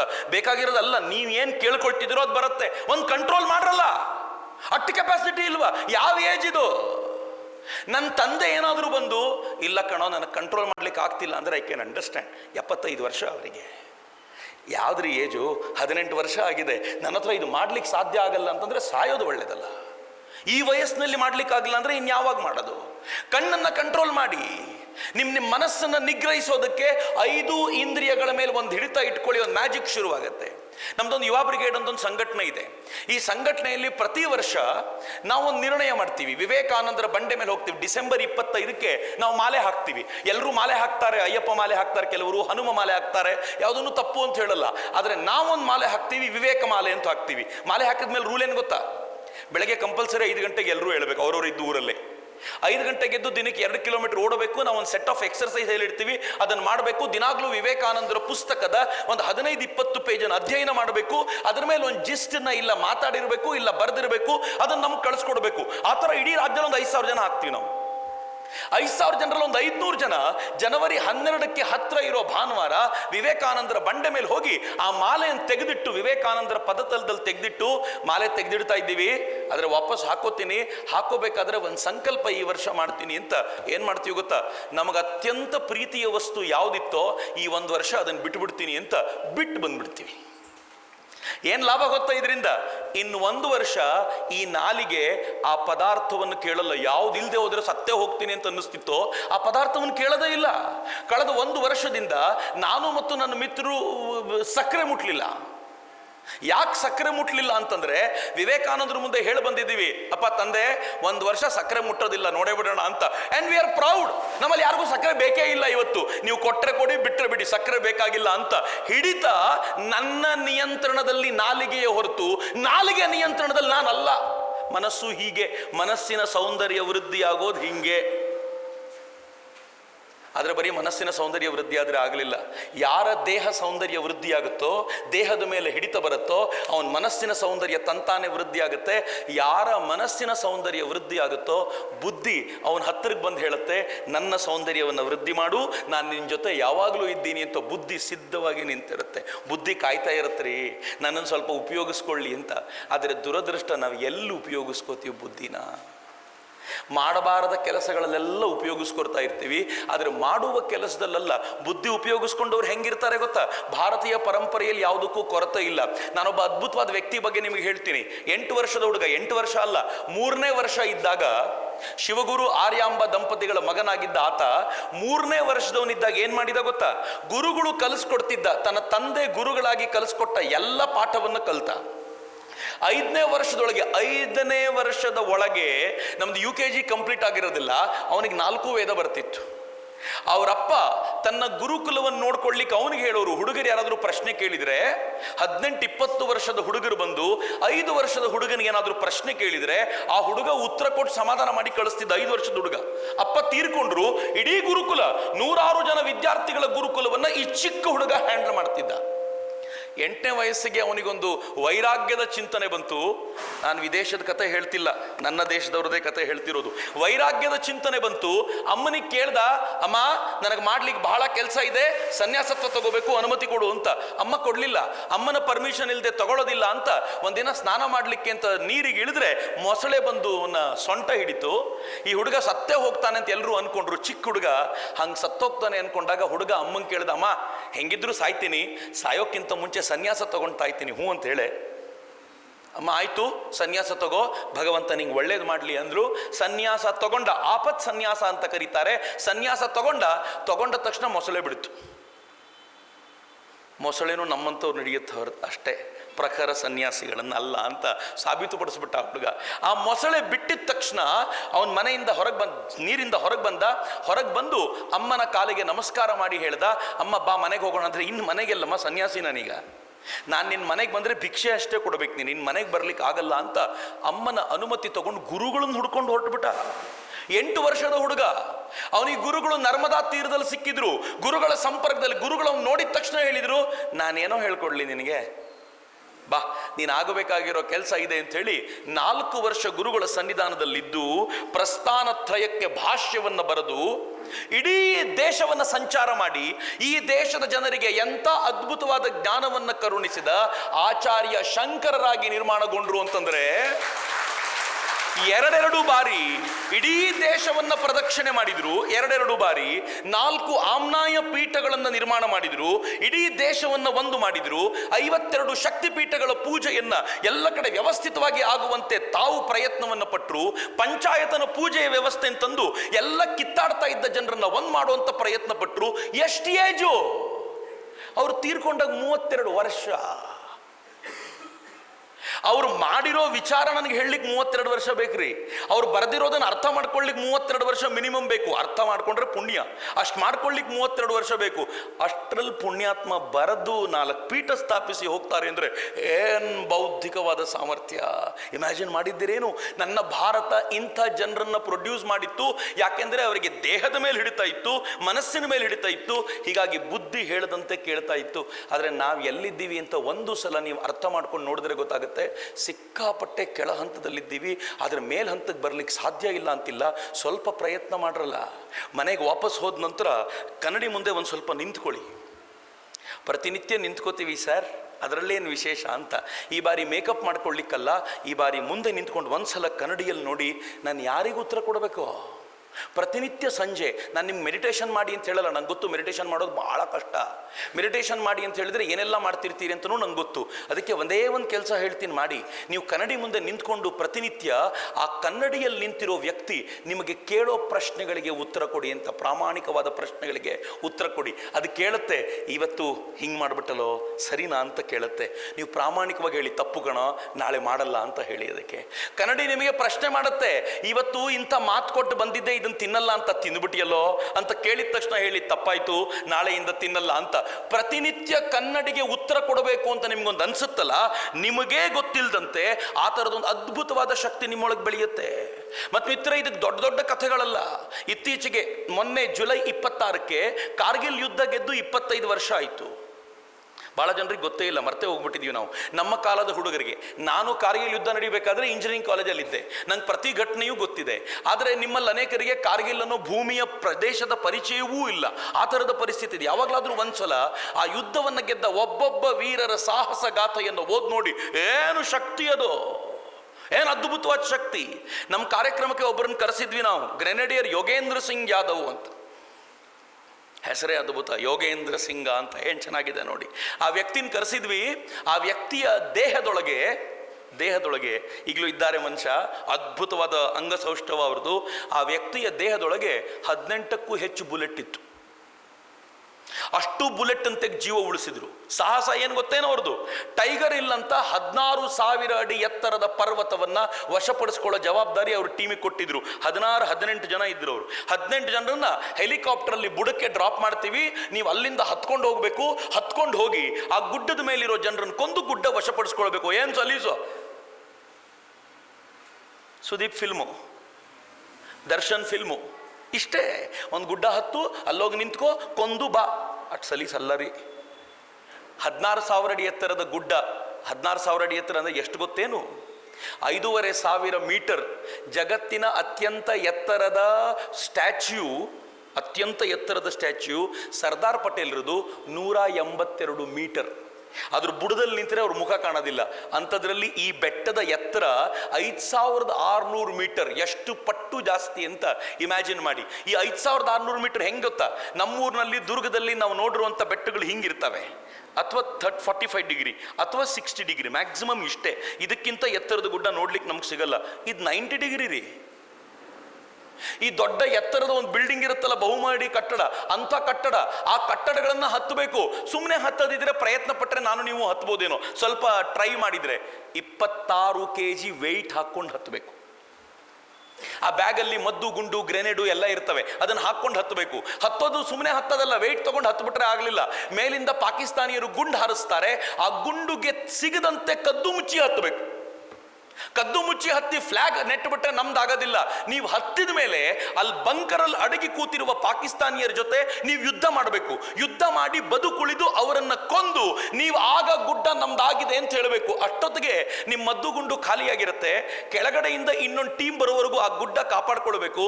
ಪಾಕಿಸ್ತಾನಿಯರಿಗೆ ಗೊತ್ತಾಗಿರುತ್ತೆ ಮದ್ದು ಗುಂಡು ಖಾಲಿ ಅಂತ. ಪಾಕಿಸ್ತಾನದ ಇನ್ನೊಂದು ಟೀಮ್ ಬಂದು ಅಟ್ಯಾಕ್ ಮಾಡುತ್ತೆ. ಅವ್ರನ್ನ ಮದ್ದು ಗುಂಡಿಲ್ಲದೆ ಅಟ್ಯಾಕ್ ಮಾಡಿ ತಡೆಯುವಂತ ಸಾಮರ್ಥ್ಯ ಇರಬೇಕು. ಏನ್ ಸಾಹಸ! ಗ್ರೆನೇಡಿಯರ್ ಯೋಗೇಂದ್ರ ಸಿಂಗ್ ಯಾದವ್ ಟೀಮಿಗೆ ಆ ಕೆಲಸವನ್ನು ಕೊಟ್ಟರು. 3 ಸೌಂದರ್ಯ ಚೆನ್ನಾಗಿದ್ದರೆ ಹೆಂಗಿರುತ್ತೆ ನೋಡಿ. ಅವ್ರು ಕೆಳಗಿಳಿದ್ರು. ಕೆಳಗಿಳಿದು ಅವರೇ ಹೇಳಿದ್ದು ನಮಗೆ. ಅವ್ರು ಹೇಳಿದರು, ನಾವು ಹೋಗಬೇಕಾದಾಗ ನಮ್ಮ ಬ್ಯಾಗನ್ನು ಪ್ಯಾಕ್ ಮಾಡ್ತಾ ಇದ್ರು. ಪ್ಯಾಕ್ ಮಾಡುವಾಗ ನಮ್ಮ ಕಮಾಂಡಿಂಗ್ ಆಫೀಸರು ಎಲ್ಲೆಲ್ಲಿ ಊಟ ತಿಂಡಿ ಹಾಕೋ ಜಾಗ ಇತ್ತೋ ಅಲ್ಲಿ ಬಿಸ್ಕೆಟ್ಟು ರೊಟ್ಟಿ ಇಡ್ತಿದ್ರಂತೆ. ಈ ಟೀಮ್ ಹೇಳಿದ್ರಂತೆ, ಸರ್ ಬಿಸ್ಕೆಟ್ಟು ರೊಟ್ಟಿ ತೆಗೆದು 2 ಗ್ರೆನೇಡ್ ಜಾಸ್ತಿ ಇಡಿ ಸರ್, ಊಟ ಇಲ್ಲದೆ ಹೋದರೆ ಮೇಲೆ ಬದುಕ್ತೀವಿ, ಗ್ರೆನೇಡ್ ಇಲ್ಲ ಅಂದರೆ ಬದುಕೋದು ಕಷ್ಟ ಸರ್ ಅಂತ ಸೈನಿಕರು ಹೇಳಿದ್ದಂತೆ. ಮಿತ್ರೆ, ಹತ್ತುವಾಗ ಕಷ್ಟಪಟ್ಟು ಹತ್ತಿದ್ರಲ್ಲ, ಕತ್ಲಲ್ಲಿ ಹತ್ತಾರೆ. ಬೆಳಗಿನ ಜಾವ 2 ಗಂಟೆ 3 ಗಂಟೆಗೆ ಶುರು ಮಾಡ್ತಾರೆ. ಬೆಳಕು ಬರೋಕ್ಕಿಂತ ಮುಂಚೆ ಒಂದು ಸ್ಪಾಟ್ ಸೇರ್ಕೊಳ್ತಾರೆ, ಇಡೀ ದಿನ ರೆಸ್ಟ್ ತಗೊಳ್ತಾರೆ, ಮತ್ತು ರಾತ್ರಿ ಕತ್ಲಲ್ಲಿ ಮೇನ್ ಪೊಸಿಷನ್ಗೆ ಹೋಗಿ ಅಟ್ಯಾಕ್ ಮಾಡಿ ಕೊಂದುಬಿಡ್ತಾರೆ. This is how the rule is. ಇವ್ರು ಹತ್ತಾ ಇದ್ರು, ಒಂದು ಪಾಯಿಂಟ್ ಬಂತು, ಇನ್ನೇನು ಗುಡ್ಡ ಕಂಪ್ಲೀಟ್ ಆಗಿಬಿಡುತ್ತೆ ಅನ್ನುವಾಗ there was a cliff. Cliff ಅಂದರೆ ಏನು ಗೊತ್ತಾ? ಈ ಯಾವುದೋ ಒಂದು ಕಲ್ಲು ಆಚೆ ಬಂದ್ಬಿಟ್ಟಿರುತ್ತೆ, ಅದ್ರ ಕೆಳಗಡೆ ಪೂರ್ತಿ ಖಾಲಿ ಇರುತ್ತೆ, ಮೇಲೆ ಐಸು ಇದ್ದು ಮಾಮೂಲಿ ಗುಡ್ಡ ಇರುತ್ತೆ. ಮಾಮೂಲಿ ಗುಡ್ಡ ಹತ್ತೋದು ಬೇರೆ, ಇದಾದರೆ ಹೀಗೆ ಹೋಗಿ ಹಿಂಗೆ ಹತ್ಕೊಂಡ್ಬರ್ಬೇಕು. ಹೆಂಗೆ ಹತ್ತೋದು? ಆ್ಯಂಟಿ ಗ್ರಾವಿಟಿ. ಅದಕ್ಕೆ ಏನು ಮಾಡಿದ್ರು ಇವರು, ಮೇಲೆ ಯಾರಿದ್ದಾರೆ ಅಂತ ಗೊತ್ತಿರಲಿಲ್ಲ, ಹಗ್ಗ ಹಾಕಿ ಒಬ್ಬ ಮೇಲಕ್ಕೆ ಹೋದ, 2ನೇವನನ್ನು ಎಳ್ಕೊಂಡ, 3ನೇವನನ್ನು ಎಳ್ಕೊಂಡ. ನಮ್ಮ ಹೀರೋ ಗ್ರೆನಡಿಯರ್ ಯೋಗೇಂದ್ರ ಸಿಂಗ್ ಯಾದವ್ 4ನೇವರು ಮೇಲಕ್ಕೆ ಹೋದ್ರು. ಅವ್ರು ಹೋಗಬೇಕಾದ್ರೆ ಆ ಕಲ್ಲು ಸ್ವಲ್ಪ ಅಲಗಾಡಿ ಒಂದು ಬಂಡೆಗಲ್ಲಿನ ಚೂರು ಕೆಳಗೆ ದಬ ದಬ ದಬ ದಬ ಅಂತ ಬಿತ್ತು. ಬಿದ್ದಿದ ತಕ್ಷಣ ಪಾಕಿಸ್ತಾನಿ ಬಂಕರ್ನವ್ರಿಗೆ ಗೊತ್ತಾಯ್ತು ಯಾರೋ ಬಂದಿದ್ದಾರೆ ಅಂತ. ಧನ ಧನ ಧನ ಧನ ಫೈರಿಂಗ್ ಶುರು ಮಾಡಿಬಿಟ್ಟು. ಫೈರಿಂಗ್ ಶುರು ಮಾಡಿದ ತಕ್ಷಣ ಈ ಹೋದ 4 ಜನ ಒಂದು ಬಂಡೆ ಹಿಂದೆ ಸೈಲೆಂಟಾಗಿ ಮುಚ್ಚಿಟ್ಕೊಂಡ್ರು. ಯಾಕೆಂದರೆ ರಿಟ್ಯಾಲಿಯೇಟ್ ಮಾಡೋಷ್ಟು ಜನ ಇವ್ರ ಹತ್ರ ಇಲ್ಲ, 4 ಜನ ಇದ್ದಾರೆ, ಸೈಲೆಂಟಾಗಿ ಇರೋದು ಒಳ್ಳೇದು ಅಂತ. ಸೈಲೆಂಟಾಗಿದ್ರು ಏನೂ ಆಗಲಿಲ್ಲ. ಅರ್ಧ ಗಂಟೆ ಫೈರಿಂಗ್ ನಡೀತು. ಈ ಕಡೆಯಿಂದ ಏನು ಫೈರಿಂಗ್ ಬರಲಿಲ್ಲ ಅಂತ ಪಾಕಿಸ್ತಾನಿಯರು ಅಂದ್ಕೊಂಡ್ರು, ಯಾರೂ ಇಂಡಿಯನ್ಸ್ ಬಂದಿಲ್ಲ, ಮೋಸ್ಟ್ಲಿ ಒಂದು ಕಲ್ಲು ಅಲಗಾಡಿ ಬಿದ್ದಿರ್ಬೋದು ಅಷ್ಟೇ, ನಾವು ತಪ್ಪು ತಿಳ್ಕೊಂಡಿದ್ದೀವಿ ಅಂತ. ಈಗ ಎಂಥ ಮಜಾ ನೋಡಿ, ಮೇಲಿರೋ ಪಾಕಿಸ್ತಾನಿಯರಿಗೆ ಯಾರೂ ಇಂಡಿಯನ್ಸ್ ಬಂದಿಲ್ಲ ಅಂತ. ಮಧ್ಯದಲ್ಲಿ 4 ಜನ ಇಂಡಿಯನ್ಸ್ ಇದ್ದಾರೆ, ನಾನೊಬ್ಬ ಭಾರತೀಯ ಸೈನಿಕರಿದ್ದಾರೆ, ಅವ್ರಿಗೆ ಎಷ್ಟು ಜನ ಪಾಕಿಸ್ತಾನಿಯರಿದ್ದಾರೆ ಅಂತ ಗೊತ್ತಿಲ್ಲ. ಕೆಳಗಡೆ 14 ಜನ ಇತರೆ ಭಾರತೀಯ ಸೈನಿಕರಿದ್ದಾರೆ, ಅವ್ರಿಗೆ ಮೇಲೆ ಏನು ನಡೀತು ಗೊತ್ತೇ ಆಗಲಿಲ್ಲ. ನಮ್ಮವ್ರು ಬದುಕಿದಾರೋ ಸತ್ತಿದಾರೋ ಗೊತ್ತಿಲ್ಲ, ಯಾರಿಗೂ ಏನೂ ಗೊತ್ತಿಲ್ಲ. ಅರ್ಧ ಮುಕ್ಕಾಲು ಗಂಟೆ ಇವ್ರು ನೋಡಿದ್ರು. ನೋಡಿ ಏನು ಮಾಡಿದ್ರು, ಈ 4 ಜನ ಸೇರಿ ಪಾಕಿಸ್ತಾನಕ್ಕೆ ಸರ್ಪ್ರೈಸ್ ಅಟ್ಯಾಕ್ ಮಾಡಿ ಪಾಕಿಸ್ತಾನದ ಬಂಕರಲ್ಲಿದ್ದ ಅಷ್ಟೂ ಜನರನ್ನು ಕೊಂದು ಆ ಬಂಕರ್ನ ತಮ್ಮ ತೆಕ್ಕೆಗೆ ಹಾಕ್ಕೊಂಡ್ಬಿಟ್ರು. They one. ಆ ಗುಡ್ಡವನ್ನು ಗೆದ್ದರು. ಆದರೆ ಪ್ರಾಬ್ಲಮ್ ಯಾವಾಗ ಶುರುವಾಯಿತು ಅಂತಂದರೆ, ಅವ್ರು ಗೆದ್ದಿದ್ದಾರೆ ಅಂತ ಗೊತ್ತಾದ ತಕ್ಷಣ ಮೇಲೆ ಇನ್ನೊಂದು ಪಾಕಿಸ್ತಾನಿಯರ ಬಂಕರ್ ಇತ್ತಲ್ಲ, ಇದರ 4 ಪಟ್ಟು ಜನ ಅಲ್ಲಿದ್ದರು. ಅವ್ರ ಅಟ್ಯಾಕ್ ಶುರುವಾಯಿತು.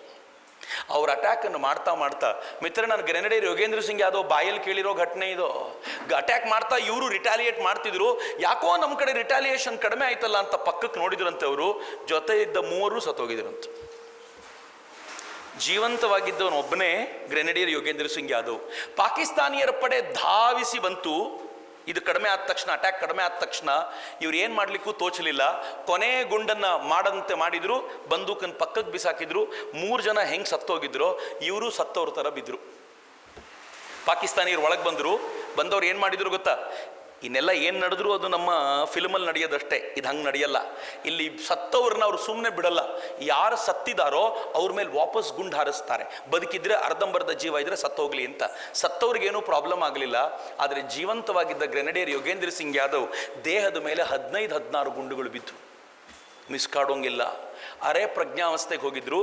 ಪಾಕಿಸ್ತಾನಿಯರು ಇವರು ಬಂದೂಕನ್ನೆಲ್ಲ ಹೊತ್ಕೊಂಡು ಮತ್ತೆ ವಾಪಸ್ ಮೇಲಕ್ಕೆ ಹೋಗ್ತಿರ್ಬೇಕಾದ್ರೆ ಅರೆ ಪ್ರಜ್ಞಾವಸ್ಥೆಯಲ್ಲಿ ಎಚ್ಚರಗೊಂಡಂಥ ಯೋಗೇಂದ್ರ ಸಿಂಗ್ ಯಾದವ್ ಬುದ್ಧಿ ಹೆಂಗೆ ಕೆಲಸ ಮಾಡುತ್ತೆ ನೋಡಿ. ಶಾರ್ಪ್ ಆಗಿದ್ದರೆ ಬಂದೂಕ್ ತೊಗೊಂಡೋದ್ರು ಸರಿ, ಆದರೆ ಜೇಬಲ್ಲಿ ಒಂದು ಗ್ರೆನೇಡ್ ಹಾಗೆ ಇದೆಯಲ್ಲ, ಹೆಂಗೆ ಬಿಡೋದು ಇವ್ರನ್ನ ಅಂಥೇಳಿ ಕಷ್ಟಪಟ್ಟು ಎದ್ದು ನಿಂತು ಜೇಬಿನಿಂದ ಗ್ರೆನೇಡನ್ನು ತೆಗೆದು ಅದರ ಲಾಕನ್ನು ಓಪನ್ ಮಾಡಿ ವಾಪಸ್ ಹೋಗ್ತಾ ಇದ್ದ ಪಾಕಿಸ್ತಾನಿಯರಿಗೆ ಎಸೆದ್ರು. 4 ಸೆಕೆಂಡ್ ಟೈಮ್ ಅದು. ಈ 4 ಸೆಕೆಂಡಲ್ಲಿ ಆ ಗ್ರೆನೇಡ್ ಎಲ್ಲೋ ಬೇರೆ ಕಡೆ ಬಿದ್ದು ಸ್ಫೋಟ ಆಗಿದ್ರೆ ವಾಪಸ್ ಪಾಕಿಸ್ತಾನಿಯರು ಬಂದು ಇವ್ರನ್ನ ಕೊಂದ್ಬಿಟ್ಟು ಹೋಗಿರ್ತಿದ್ರು. ಆದರೆ ದೇವ್ರು ಕಾಪಾಡದ. ದೇವರು ಯಾರನ್ನು ಕಾಪಾಡೋದು ಗೊತ್ತಾ? ಹೇಡಿಯನ್ನ, ಕೆಲಸಕ್ಕೆ ಬಾರದವ್ರನ್ನ, ಆಲಸಿಯನ್ನ ಕಾಪಾಡಲ್ಲ. ವರ್ಷ ಪೂರ್ತಿ ಓದದೆ ಕೊನೆಯಲ್ಲಿ ಹೋಗ್ಬಿಟ್ಟು ಹೂವು ಇಟ್ಟವನು ದೇವ್ರು ಕಾಪಾಡಲ್ಲ. ವರ್ಷ ಇಡೀ ಓದ್ದವನು ಸ್ವಲ್ಪ ಹೆಲ್ಪ್ ಮಾಡಪ್ಪ ಅಂದ್ರೆ 100% ಹೆಲ್ಪ್ ಮಾಡ್ತಾನೆ. ಹಂಗೆ ಈ ಗ್ರೆನೇಡಿಯರ್ ಯೋಗೇಂದ್ರ ಸಿಂಗ್ ಯಾದವ್ ಫೈಟ್ ಮಾಡಿದ್ರಲ್ಲ, ದೇವ್ರು ಎಂತ ಹೆಲ್ಪ್ ಮಾಡಿದ ಗೊತ್ತಾ? ಆ ಗ್ರೆನೇಡ್ ಹೋಗಿ ಪಾಕಿಸ್ತಾನದವನು ಟೋಪಿ ಒಳಗೆ ಬಿತ್ತು. ಅವ್ರು ಹೇಳ್ತಾರೆ, ಟೋಪಿ ಒಳಗೆ ಬಿತ್ತು, ಅಲ್ಲಿ ಸಿಡಿತು. ಸಿಡಿದ ತಕ್ಷಣ ಆನ್ ಸ್ಪಾಟ್ 8 ಜನ ಪಾಕಿಸ್ತಾನದವ್ರು ಸತ್ತೋದ್ರಂತ. ಪಾಕಿಸ್ತಾನಿಯರಿಗೆ ಪಾಕಿಸ್ತಾನಿಯರಿಗೆ ಅನ್ನಿಸ್ತು ಭಾರತದಿಂದ ದೊಡ್ಡ ಪಡೆ ಬಂದಿರಬೇಕು, ಇನ್ನು ನಮ್ಮನ್ನು ಸಾಯಿಸ್ಬಿಡ್ತಾರೆ ಅಂತ ಇದ್ದ ಗುಡ್ಡ ಬಂಕರ್ ಎಲ್ಲ ಬಿಟ್ಟು ಓಡೋಗ್ಬಿಟ್ರು. ಇಡೀ ಗುಡ್ಡದಲ್ಲಿ ಏಕಮೇವ ದ್ವಿತೀಯ ಒಬ್ಬ ರಾಜ, ಒಬ್ಬ ಚಕ್ರವರ್ತಿ ಇದ್ರೆ ಯಾರು? ಅದು ಗ್ರೆನೇಡಿಯರ್ ಯೋಗೇಂದ್ರ ಸಿಂಗ್ ಯಾದವ್ ಮಾತ್ರ. ಏನು ಅದ್ಭುತ! ಮಜಾ ಏನು ಗೊತ್ತಾ? ಯುದ್ಧ ಇಲ್ಲಿಗೆ ಮುಗಿಲಿಲ್ಲ, ಇಲ್ಲಿಗೆ ಶುರುವಾಯ್ತು. ಯಾಕೆ ಅಂದರೆ ಈಗಿರೋದು ಯೋಗೇಂದ್ರ ಸಿಂಗ್ ಯಾದವ್ ಒಬ್ಬರೇ. ಅವ್ರಿಗೆ ನಡಿಲಿಕ್ಕಾಗಲ್ಲ, ಓಡಾಡ್ಲಿಕ್ಕಾಗಲ್ಲ, ಅವ್ರ ಕೈಯಲ್ಲಿ ಬಂದೂಕಿಲ್ಲ. ಒಂದು ಅರ್ಧ ಮುಕ್ಕಾಲು ಗಂಟೆ ಹೀಗೆ ಇದ್ರೆ ಪಾಕಿಸ್ತಾನಿಯರು ಮತ್ತೊಂದು ಬಂಕರಿಂದ ನೋಡ್ತಾರೆ, ಇಲ್ಲಿ ಯಾರೂ ಇಲ್ಲ ಅಂತ ವಾಪಸ್ ಬಂದು ಗುಡ್ಡವನ್ನು ಕ್ಯಾಪ್ಚರ್ ಮಾಡ್ಕೊಳ್ತಾರೆ, ಉಪಯೋಗ ಇಲ್ಲ. ಇನ್ನು 14 ಜನ ಕೆಳಗಿದ್ದಾರೆ, ಅವ್ರಿಗೆ ಗುಡ್ಡ ಕ್ಯಾಪ್ಚರ್ ಆಗಿದೆ ಅಂತ ಗೊತ್ತಿಲ್ಲ. ಈಗ ಅವ್ರಿಗೆ ಹೇಳಬೇಕಲ್ಲ, ಈ ಮನುಷ್ಯನಿಗೆ ನಡಿಲಿಕ್ಕೆ ಆಗ್ತಿಲ್ಲ, ಏನ್ ಮಾಡಬೇಕು? ಆತ ಯೋಚನೆ ಮಾಡ್ತಾರೆ. ಒಂದು ಸಣ್ಣ ಕಾಲುವೆ ಹರಿತಿತ್ತಂತೆ, ಮೇಲಿಂದ ಕೆಳಗೆ ಇಳಿದು ಹೋಗ್ತಿತ್ತಂತೆ. ಇವ್ರು ಅನ್ಕೊಂಡ್ರು ನನಗಂತೂ ನಡೆದು ಇಳಿದು ಹೋಗ್ಲಿಕ್ಕಾಗಲ್ಲ, ಈ ಕಾಲುವೆ ಎಲ್ಲಿ ಕರ್ಕೊಂಡು ಹೋಗುತ್ತೋ ಕರ್ಕೊಂಡು ಹೋಗ್ಲಿ ಅಂತ ದೇವ್ರ ಮೇಲೆ ಭಾರ ಹಾಕಿದ್ರಂತೆ. ಭಾರ ಹಾಕಿ ಆ ಕಾಲುವೆಯಲ್ಲಿ ಬಿದ್ದರು. ಅವ್ರು ಹೇಳುವಾಗ ಹೇಳ್ತಾರೆ, ನನ್ನ ಕಾಲು ನಡಗಕ್ಕೆ ಶುರುವಾಗ್ಬಿಡ್ತಾವತ್ತು. ಅವ್ರು ಹೇಳುವಾಗ, ನಾನು ಕಾಲುವೆಯಲ್ಲಿ ಹೋಗ್ತಾ ಇರುವಾಗ ಪಕ್ಕಕ್ಕೆ ಬಗ್ ನೋಡ್ತೀನಿ, ಈ ಕಡೆ ಪೂರ್ತಿ ಪಾಕಿಸ್ತಾನದವರೇ ಇದ್ರು ಅಂತ. ಕಾಲುವೆ ಹಿಂಗೆ ತಿರುಗಿದಿದ್ರೆ ಹೆಣ ಬಿದ್ದಿರೋದು ಅವ್ರದ್ದು. ಕಾಲುವೆ ಸರಿಯಾದ ದಿಕ್ಕಿಗೆ ತಿರುಗ್ತು, ಇಂಡಿಯನ್ ಟ್ರೂಪ್ ಇದ್ದ ಜಾಗದಲ್ಲಿ ಹೋಗಿಬಿದ್ರು. ಅವ್ರ ಕಮಾಂಡಿಂಗ್ ಆಫೀಸರ್ಗೆ ಹೇಳಿದ್ರು, ಸರ್ ಗುಡ್ಡದಲ್ಲಿ ಯಾರೂ ಇಲ್ಲ, ನಾವೇ ಇರೋದು. ಹಿಂಗಾಯ್ತು, ತಕ್ಷಣ ಗುಡ್ಡವನ್ನು ಕ್ಯಾಪ್ಚರ್ ಮಾಡ್ಕೋಬೇಕು ಅಂದರು. ಕಮಾಂಡಿಂಗ್ ಆಫೀಸರು ಇವ್ರನ್ನ ಕೇಳಿದ್ರು, ನೀನೇನು ಮಾಡ್ತೀಯಾ? ನಡಿಲಿಕ್ಕಾಗಲ್ಲ. ಸಾಬ್ ಮೈ ಬಿ ಆಪ್ಕೆ ಸಾಥ್ ಚಲೂಂಗ ಅಂದ್ರಂತವ್ರು. ತಕ್ಷಣ ಅವ್ರ ಶರ್ಟನ್ನು ಹರಿದು ಅವ್ರ ದೇಹಕ್ಕೆ ಬಿದ್ದಿರುವ ಗುಂಡನ್ನು ನೋಡಿ, ತುಮ್ ಹಮಾರೆ ಸಾಥ್ ನಹಿ ಚಲೋಗೆ, ತುಮ್ ಅಸ್ಪತಾಲ್ ಜಾವೋಗೆ ಅಂತ ಹೇಳಿ ಅವರನ್ನು ಹಾಸ್ಪಿಟ್ಲಿಗೆ ಕಳಿಸ್ಕೊಟ್ಟು ಅಡ್ಮಿಟ್ ಮಾಡಿಸಿದ್ರು. 1 ತಿಂಗಳ ಕಾಲ ಅವರಿಗೆ ಟ್ರೀಟ್ಮೆಂಟ್ ಆಯಿತು. ಅವರಿಗೆ ಬೇರೆ ಬೇರೆ ಥರದ ಆಪರೇಷನ್ಗಳೆಲ್ಲ ಆದವು. ಇವ್ರ ಮೇಲಕ್ಕೆ ಹೋಗಿ ಗುಡ್ಡವನ್ನು ವಶಪಡಿಸ್ಕೊಂಡ್ರು. ಪೇಪರಲ್ಲಿ ಸುದ್ದಿ ಬಂತು, ಟೈಗರ್ ಹಿಲ್ ಅನ್ನು ಭಾರತ ಗೆಲ್ತು. ತೊಲೋಲಿಂಗ್ ಮತ್ತು ಟೈಗರ್ ಹಿಲ್ ಗೆದ್ದಿದ್ದು ಕಾರ್ಗಿಲ್ ಯುದ್ಧದ ನಿರ್ಣಾಯಕ ಕ್ಷಣವಾಗಿತ್ತು ಮತ್ತು ಭಾರತ ಆಲ್ಮೋಸ್ಟ್ ಯುದ್ಧವನ್ನು ಗೆಲ್ತು ಅಂತ ಆವತ್ತು ಬಂತು. ಅದಕ್ಕೆ ಕಾರಣವಾದ ಗ್ರೆನೇಡಿಯರ್ ಯೋಗೇಂದ್ರ ಸಿಂಗ್ ಯಾದವ್ ಹಾಸ್ಪಿಟಲ್ ಇದ್ರು. ಹಾಸ್ಪಿಟಲ್ ಇದ್ದ ಯೋಗೇಂದ್ರ ಸಿಂಗ್ ಯಾದವ್ಗೆ 1-1.5 ತಿಂಗಳು ಟ್ರೀಟ್ಮೆಂಟ್ ಆಗೋ ಹೊತ್ತಿಗೆ ನ್ಯೂಸ್ ಬಂತು, ಈ ಭಾರತ ಯುದ್ಧವನ್ನು ಗೆಲ್ತು. ಗ್ರೆನೇಡಿಯರ್ ಯೋಗೇಂದ್ರ ಸಿಂಗ್ ಯಾದವ್ಗೆ ಪರಮವೀರ್ ಚಕ್ರ, ಬ್ರಾಕೆಟ್ ಅಲ್ಲಿ ಮರಣೋತ್ತರ ಪ್ರಶಸ್ತಿ ಅಂತಿತ್ತು. ಇವ್ರು ನೋಡಿದ್ರೆ ಅದನ್ನ, ಓ ನನ್ನ ಟೀಮಲ್ಲಿ ಮತ್ತೊಬ್ಬ ಯೋಗೇಂದ್ರ ಸಿಂಗ್ ಇದ್ರು, ಮೋಸ್ಟ್ಲಿ ಅವ್ರಿಗೆ ಪ್ರಶಸ್ತಿ ಬಂದಿರಬೇಕು, ವಾಹ್ ನನ್ನ ಟೀಮಿಗೊಂದು ಪರಮವೀರ್ ಚಕ್ರ ಬಂತಲ್ಲ ಅಂತ ಖುಷಿ. ನೋಡಿದ್ರೆ ಎಷ್ಟು ಚೆನ್ನಾಗಿದೆ. ನಮಗಾಗಿದ್ರೆ ನಮ್ಮ ಜಾತಿಯವನಿಗೆ MLA ಸಿಗಲಿಲ್ಲ, ನಮ್ಮ ಜಾತಿಯವನಿಗೆ MP ಸಿಗಲಿಲ್ಲ, ನಮ್ಮ ಜಾತಿಯವನು CM ಮಾಡಲಿಲ್ಲ ಅಂದರೆ ಗಲಾಟೆ ಮಾಡ್ತೀವಿ. ನಮ್ಮ ಜಾತಿನ ಹಿಂಗೆ ನೋಡ್ತೀವಲ್ಲ, ಆ ಸೈನಿಕನ ಜಾತಿ ಹೆಂಗಿದೆ ನೋಡಿ. ನಮ್ಮ ಜಾತಿಯವರು ರಾಷ್ಟ್ರ ರಕ್ಷಣೆಗಾಗಿ ಇಷ್ಟು ಜನ ಪ್ರಾಣ ಕೊಟ್ರಲ್ಲ ಅನ್ನುವಂಥ ಭಾವ ಇದೆಯಲ್ಲ, ಆ ಭಾವ ಅವ್ರದ್ದು. ನಮ್ಮ ಜಾತಿಗೂ ಅವ್ರ ಜಾತಿಗೂ ಹಂಗೆ ಡಿಫರೆನ್ಸು. ಗ್ರೆನೇಡಿಯರ್ ಯೋಗೇಂದ್ರ ಸಿಂಗ್ ಯಾದವ್ರನ್ನ ಆವತ್ತು ನೋಡಲಿಕ್ಕೆ, ಹಾಸ್ಪಿಟ್ಲಿಗೆ ನೋಡಲಿಕ್ಕೆ ಅಂತ ಚೀಫ್ ಆಫ್ ಆರ್ಮಿ ಸ್ಟಾಫ್ ಬಂದರು, ಜನರಲ್ VP ಮಲಿಕ್. ಅವ್ರು ಬಂದು ಯೋಗೇಂದ್ರ ಸಿಂಗ್ ಯಾದವ್ ಮುಂದೆ ನಿಂತ್ಕೊಂಡಾಗ ಈ ಮನುಷ್ಯಂಗೆ ನಿಂತ್ಕೊಂಡು ಸೆಲ್ಯೂಟ್ ಹೊಡಿಲಿಕ್ಕೆ ಆಗ್ತಿಲ್ಲ, ಮೈ ತುಂಬ ಬ್ಯಾಂಡೇಜ್ ಹಾಕಿದ್ದಾರೆ. ಅವ್ರಂದರು, ಯೋಗೇಂದ್ರ ನಿನಗೆ ಪರಮವೀರ್ ಚಕ್ರ ಬಂದಿದೆ, ಕಂಗ್ರ್ಯಾಚುಲೇಷನ್ಸ್ ಅಂತ. ಯೋಗೇಂದ್ರನ ಮುಖ ಸಣ್ಣ ಆಯಿತು. ಸಾಬ್ ಅದು ಮರಣೋತ್ತರ, ನನಗಲ್ಲ, ನನ್ನ ಟೀಮಲ್ಲಿ ಮತ್ತೊಬ್ಬರಿದ್ರು, ನೀವು ಕನ್ಫ್ಯೂಸ್ ಮಾಡ್ಕೊಂಡಿದ್ದೀರಿ ಅಂದರೆ. ಅವ್ರು ಏನಂದ್ರು ಗೊತ್ತಾ? ಏ ಯೋಗೇಂದ್ರ, ಆ ಟೈಗರ್ ಇಲ್ಲಿ ಗೆಲ್ಲೋದು ಎಷ್ಟು ಕಷ್ಟ ಆಗಿತ್ತು ಅಂದರೆ, ಅದು ನೀನು ಗೆದ್ದಿದ್ಯಾ ಅಂದರೆ ಸತ್ತೇ ಹೋಗಿರ್ತೀಯ ಅಂತ ಎಲ್ಲರೂ ಅಂದ್ಕೊಂಡಿದ್ರು, ನೀನು ಬದುಕಿದ್ಯಾ ಅಂತ ನಮ್ಗೆ ಗೊತ್ತಾಗಿದೆ, ಟೈಪಿಂಗ್ ಮಿಸ್ಟೇಕ್, ಅದು ನಿನಗೆ ಬಂದಿರೋದು ಪರಮವೀರ್ ಚಕ್ರ ಅಂತ. ಏನು ಅದ್ಭುತ ರೀ, ಏನು ಬ್ಯೂಟಿಫುಲ್. ಅವ್ರು ಹೇಳುವಾಗ ಅವ್ರ ಮುಖದಲ್ಲೇನು ಭಾಳ ಆನಂದ ಇದೇನಿರಲಿಲ್ಲ, ನಾರ್ಮಲ್ ಆಗಿದ್ರು, ಭಾಳ ಖುಷಿಯಾಗಿದ್ದರು. ಆಮೇಲೆ ನಮ್ಮ ಹುಡುಗ ಎದ್ದು ನಿಂತ್ಕೊಂಡು ಕೇಳಿದ. ಏನು ಕೇಳ್ದ ಗೊತ್ತಾ? ದೈಹಿಕ ಶಕ್ತಿ, ಮಾನಸಿಕ ಶಕ್ತಿಯ ಸಾಮರ್ಥ್ಯ ಎಂಥದ್ದು ನೋಡಿ. ಅವನು ಕೇಳ್ದ, ಪಾಕಿಸ್ತಾನದ ಹತ್ರ ಅತ್ಯಾಧುನಿಕ ಶಕ್ತಿ ಇದೆಯಾ, ಸಾಮರ್ಥ್ಯ, ಶಸ್ತ್ರಾಸ್ತ್ರಗಳಿವೆಯಂತೆ, ನಾವು ಯುದ್ಧ ಮಾಡಿದರೆ ಗೆಲ್ತೀವಾ? ಅದಕ್ಕೆ ಅದನ್ನು ಕೇಳಿದ ನಂತರ ಅವ್ರು ಹೇಳಿದರು, ಯುದ್ಧ ಗೆಲ್ಲೋದು, ಸರಿಯಾಗಿ ಕೇಳಿಸ್ಕೊಳ್ಳಿ, ಯುದ್ಧ ಗೆಲ್ಲೋದು ಬಂದೂಕು ಶಸ್ತ್ರಗಳಲ್ಲ, ಅದನ್ನು ಹಿಡಿದವನ ತಾಕತ್ತೇನು ಅನ್ನೋದ್ರ ಮೇಲೆ ಯುದ್ಧವನ್ನು ಗೆಲ್ಲೋದು ಅಂತ. ಏನು ಚೆನ್ನಾಗಿದೆ ರೀ ಮಾತು. ಮಿತ್ರರೆ, ಆ ತಾಕತ್ತು ಯೋಗೇಂದ್ರ ಸಿಂಗ್ ಯಾದವರಿಗೆ ಮಾತ್ರ ಅಲ್ಲ, ನನಗೂ ಸಿಗುತ್ತೆ, ನಿಮಗೂ ಸಿಗುತ್ತೆ. ಆ ತಾಕತ್ತನ್ನು ನಾವು ಗಳಿಸ್ಬೋದು. ಇಡೀ ಸಮಾಜ ನಿಮ್ಮನ್ನು ನೋಡಿದಾಗ ಹೆಮ್ಮೆ ಪಡುವಂಥ ವ್ಯಕ್ತಿತ್ವವನ್ನು ರೂಪಿಸಿಕೊಳ್ಳೋದು ನಮಗೆ ಸಾಧ್ಯ ಆಗುತ್ತೆ. ಹೇಗೆ ಸಾಧ್ಯ ಆಗುತ್ತೆ ಅಂತಂದರೆ, ಅದಕ್ಕೆ ಬೇಕಾಗಿರುವಂಥ ಸುಂದರವಾಗಿರುವಂಥ ಒಂದು ಚೌಕಟ್ಟನ್ನು ನಾವು ರೂಪಿಸಿಕೊಳ್ಬೇಕಾದಂಥ ಅಗತ್ಯ ಇದೆ. You are lucky. ಯಾಕೆ ಲಕ್ಕಿ ಅಂತಂದರೆ, ನೀವು ನೇರವಾಗಿ ಶಾರದಾಶ್ರಮ ನಡೆಸಿರುವಂಥ ಈ ಕಾರ್ಯಕ್ರಮಕ್ಕೆ ಬಂದಿದ್ದೀರಿ. ನಂಗೆ ಗೊತ್ತು, ನಿಮ್ಮದೇ ಕಾಲೇಜಲ್ಲಿ ಅನೇಕರು ಇವತ್ತು ಬರಲಿಲ್ಲ. ಕೆಲವರಿಗೆ ಇದು ಗೊತ್ತಿರೋದ್ರಿಂದ ರಜಾ ಹಾಕಿರ್ಬೋದು, ಇನ್ನೂ ಕೆಲವರು ಬಸ್ ಹತ್ತೋ ಟೈಮಲ್ಲಿ ತಪ್ಪಿಸ್ಕೊಂಡಿರ್ಬೋದು, ಮತ್ತು ಕೆಲವರು ಇದಕ್ಕೆ ಬರದೇ ಬೇಡ ಅಂತ ಅಂದ್ಕೊಂಡಿರ್ಬೋದು. ಆದರೆ ಭಗವಂತ ಆರಿಸಿಕೊಂಡು ಕೆಲವರನ್ನು ಕರೆಸ್ಕೊಂಡಿದ್ದಾನೆ, ಬನ್ನಿ ನೀವು ಅಂತ. ಹೌದೋ ಇಲ್ವೋ? ಎಷ್ಟು ಯೋಚನೆ ಮಾಡ್ರಪ್ಪ, ನಾನು ಈ ನಿಮಿತ್ತಗಳನ್ನು ನಂಬ್ತೀನಿ. ಎಷ್ಟು ಕಾಲೇಜುಗಳಿವೆ ಹಿರಿಯೂರಿನಲ್ಲಿ, ನಿಮ್ಮ ಕಾಲೇಜಿಗೆ ಮಾತ್ರ ಯಾಕಪ್ಪ ಲಕ್ಕು? ಕರೆಕ್ಟ್ ತಾನೆ? ಮಾತಾಜಿಗೇನು ಬೇರೆ ಕಾಲೇಜ್ ಕಾಂಟ್ಯಾಕ್ಟ್ ಇಲ್ಲ ಅಂತಿಲ್ಲ, ಆದರೆ ಅದು ಹೆಂಗೋ ಈ ಟೈಮಲ್ಲಿ ಭಗವಂತ ಹೇಳಿರ್ತಾನೆ, ಈ ಟೈಮ್ ನನಗೆ ಈ ಕಾಲೇಜ್ ಮಾತ್ರ ಬೇಕು, ಅವ್ರನ್ನ ಮಾತ್ರ ಕರೆಸು, ಸಾಕು, ಉಳಿದವರೆಲ್ಲ ಬೇಡ ಅಂತ. You are lucky. ಭಗವಂತ ನಿಮ್ಮನ್ನು ಆರಿಸಿಕೊಂಡ.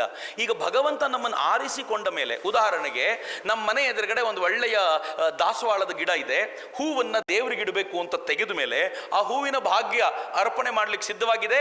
ನಾನು ಎಷ್ಟು ಸಾಧ್ಯವೋ ಅಷ್ಟು ಘಮ ಬೀರಬೇಕು ಅಂತ ಅನ್ಕೋಬೇಕು. ಅದು ಬಿಟ್ಬಿಟ್ಟು ಅಯ್ಯಯ್ಯೋ ನನ್ನನ್ನು ತಗೊಂಬಿಟ್ರಾ, ನಾನು ಬೇಡ ಆಗಿತ್ತು, ಇಲ್ಲೇ ಬಿದ್ದಿರ್ತಿದ್ದೆ, ಇಲ್ಲೇ ಹಾಳಾಗೋದ್ರೂ ಚಿಂತೆ ಇರಲಿಲ್ಲ ಅಂದರೆ ಏನು ಉಪಯೋಗ? ಆರಿಸಿಕೊಂಡ ಮೇಲೆ ಭಗವಂತನಿಗೆ ಸಮರ್ಪಣೆಯಾಗಲಿಕ್ಕೆ ಪೂರ್ಣ ಪ್ರಮಾಣದಲ್ಲಿ ಯಾರು ಸಿದ್ಧರಾಗ್ತಾರೋ ಅವರು ಭಗವಂತನ ಮುಡಿಯನ್ನೇರ್ತಾರೆ.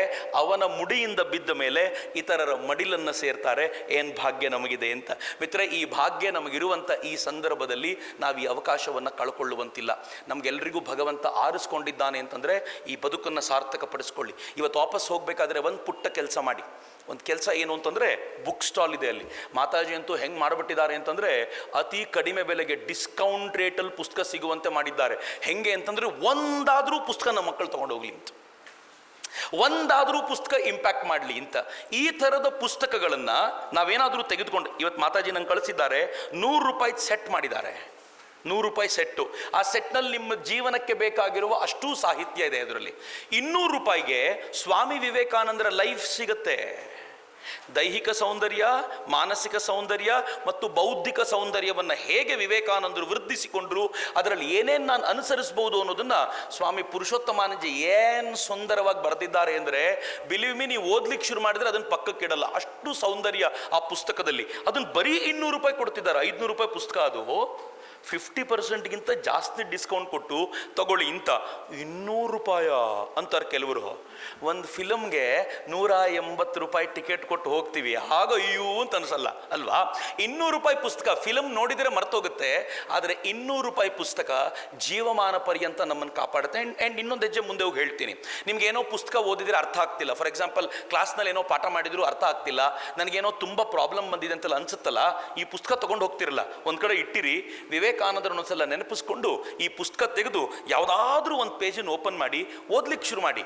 ಒಂದು 10 ನಿಮಿಷ ಓದ್ಲಿಕ್ಕೆ ಶುರು ಮಾಡಿ. ಓದ್ತಾ ನಿಮ್ಗೆ ಅನ್ಸುತ್ತೆ, ಅಯ್ಯಪ್ಪ ಈ ಪ್ರಾಬ್ಲಮ್ಗೆ ಸೊಲ್ಯೂಷನ್ ಕೊಟ್ಟರಲ್ಲಪ್ಪ ಸ್ವಾಮೀಜಿ ಅಂತ ಅನ್ಸುತ್ತೆ. ಐ ಪ್ರಾಮಿಸ್ ಯು, ನಾನು ಇದಕ್ಕಿಂತ ಇನ್ನೇನೂ ಹೇಳಲಿಕ್ಕೆ ಸಾಧ್ಯ ಇಲ್ಲ. ಯಾಕೆಂದರೆ ಅನುಭವದ ಆಧಾರದ ಮೇಲೆ ಹೇಳ್ತೀನಿ. ಸ್ವಾಮಿ ವಿವೇಕಾನಂದರು ಕೈ ಹಿಡಿದು ಕರ್ಕೊಂಡು ಹೋಗ್ತಾರೆ. ಯಾಕಂದರೆ ಅವ್ರು ಹೇಳಿದರು, ನಾನು ಸುಮ್ಮನೆ ಸಾಯಲ್ಲ, ನಾನು ಸಾಯೋ ಟೈಮ್ ಬಂದಾಗ ಹರಿದ ಬಟ್ಟೆಯನ್ನು ಕಿತ್ತು ಬಿಸಾಕ್ತಾರಲ್ಲ, ಹಂಗೆ ದೇಹವನ್ನು ಕಿತ್ತು ಬಿಸಾಕ್ತೀನಿ. ಎಲ್ಲಿವರೆಗೂ ಜಗತ್ನಲ್ಲಿರೋ ಪ್ರತಿಯೊಬ್ಬರು ನಾನು ಭಗವಂತನೊಂದಿಗೆ ಒಂದಾಗಿದ್ದೀನಿ ಅಂತ ಭಾವಿಸೋದಿಲ್ವೋ ಅಲ್ಲಿವರೆಗೂ ಸ್ಪಿರಿಟ್ ಆಗಿ ಕೆಲಸ ಮಾಡ್ತೀನಿ ಅಂತ ಸ್ವಾಮಿ ವಿವೇಕಾನಂದರು ಸ್ಪಿರಿಟ್ ಆಗಿ ನಮ್ಮ ನಡುವೆ ಕೆಲಸ ಮಾಡ್ತಾರೆ. ಅವರನ್ನ ನನ್ನ ಹೃದಯಕ್ಕೆ ಬಿಟ್ಟುಕೊಳ್ಳುವ ತಾಕತ್ ನಿಮಗಿದೆಯಾ ಅಂತ ನೀವು ಟೆಸ್ಟ್ ಮಾಡಿ. ಈ ಪುಸ್ತಕ ತಗೊಂಡೋಗಿ ಸುಮ್ಮನೆ ಓದಿ. ದಿನಕ್ಕೊಂದು ನಾನೊಂದು ಟಾರ್ಗೆಟ್ ಕೊಡ್ತೀನಿ, ಮಾಡಿ. 20 ಪೇಜ್ ತುಂಬ ಜಾಸ್ತಿ ಆಗುತ್ತೆ ಅಂತ ನಿಮ್ಗೆ ಅನಿಸಿದರೆ ದಿನಕ್ಕೆ 5 ಪೇಜು ವಿವೇಕಾನಂದರ ಲೈಫನ್ನು ಓದ್ಲಿಕ್ಕೆ ಶುರು ಮಾಡಿ. ಇಲ್ಲಿಂದ 3 ತಿಂಗಳ ನಂತರ ನೀವು ಕನ್ನಡಿಯಲ್ಲಿ ವಾಪಸ್ ನಿಮ್ಮ ಮುಖ ನೋಡ್ಕೊಳ್ಳಿ, ಅವತ್ತಿಗೂ ಇವತ್ತಿಗೂ ಏನು ಚೇಂಜಸ್ ಬಂದಿದೆ ಅಂತ. ಇಲ್ಲಿನ 3 ತಿಂಗಳ ನಂತರ ನಾನು ಚಾಲೆಂಜ್ ಮಾಡಿ ಹೇಳಬಲ್ಲೆ, ವಿವೇಕಾನಂದರನ್ನ ದಿನಕ್ಕೆ 5 ಪೇಜು ಓದಿದ ಮಾತ್ರಕ್ಕೆ ಸ್ನೋ ಮತ್ತು ಪೌಡರ್ ಇಲ್ಲದೆ ಮುಖ ಕಾಂತಿಯುಕ್ತವಾಗಿ ಬೆಳಗೋದು ಹೆಂಗೆ ಅನ್ನೋದಕ್ಕೆ ಐಡಿಯಾ ನಾನು ಕೊಡ್ತೀನಿ.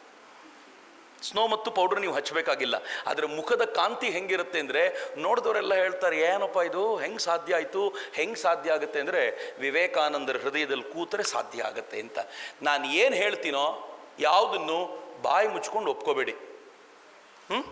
ನನ್ನೊಂದು ಚಾಲೆಂಜ್ ಅದು. ನಾನು ಏನು ಹೇಳ್ತೀನೋ ಪರೀಕ್ಷೆ ಮಾಡಿದ ನಂತರ ಹೌದು ಅನ್ಸಿದ್ರೆ ಕಂಟಿನ್ಯೂ ಮಾಡಿ, ಇಲ್ಲ ಅಂದರೆ ಡ್ರಾಪ್ ಮಾಡಿ. ಇಷ್ಟು ಓಪನ್ ಚಾಲೆಂಜನ್ನು ನಾನು ನಿಮ್ಮೆದುರಿಗೆ ಎಸಿತಾ ಇದ್ದೀನಿ. ಯಾಕೆ ಯುವಕರು ಇಷ್ಟ ನನಗೆ ಅಂತಂದರೆ, ವಯಸ್ಸಾದವರು ಚಾಲೆಂಜ್ ಸ್ವೀಕಾರ ಮಾಡಲ್ಲ, ಅವನಿಗೆ ಏನು ಬೇರೆ ಕೆಲಸ ಇಲ್ಲ ಅಂದ್ಕೊಂಡು ಸುಮ್ಮನಾಗ್ತಾರೆ. ಆದರೆ ಯುವಕರಿಗೆ ಅನಿಸುತ್ತೆ ಚಾಲೆಂಜ್ ಮಾಡಿದ್ದೀರಾ ನೋಡೇ ಬಿಡ್ತೀವಿ ಅಂತ. ಹೀಗಾಗಿ ಯುವಕರನ್ನು ಬಹಳ ಇಷ್ಟಪಡ್ತೀನಿ. ನೀವೆಲ್ಲರೂ ಬಹಳ ಪ್ರೀತಿಯಿಂದ ಇಲ್ಲಿ ಬಂದಿದ್ದೀರಿ. ನಿಮ್ಮೆಲ್ಲರನ್ನೂ ಕಳಕಳಿಯಿಂದ ಕೇಳ್ಕೊಳ್ತೀನಿ, ವಿವೇಕಾನಂದರಿಗೆ ಹೃದಯದಲ್ಲಿ ಜಾಗ ಮಾಡಿಕೊಡಿ. ಸ್ವಾಮಿ ವಿವೇಕಾನಂದರು ನಿಮಗೆ ತಾಯಿ ಭಾರತೀಯ ಹೃದಯದಲ್ಲಿ ಜಾಗ ಮಾಡಿಕೊಡೋದನ್ನು ನೀವೇ ನೋಡ್ತೀರಾ ಅಂತ ಅತ್ಯಂತ ಕಳಕಳಿಯಿಂದ ಹಾರೈಸಿದ, ಪ್ರೀತಿಯಿಂದ ಆಹ್ವಾನಿಸಿದ ಮಾತಾಜಿಯವರಿಗೆ ಧನ್ಯವಾದಗಳು ಮತ್ತು ಪ್ರೀತಿಯಿಂದ ಆಲಿಸಿದ ನಿಮ್ಗೆಲ್ಲರಿಗೂ ಧನ್ಯವಾದಗಳು. ಒಂದ್ಸಲ ಭಾರತ್ ಮಾತೆಗೆ ಜೈ ಹೇಳೋಣ. ಭಾರತ್ ಮಾತಾ ಕಿ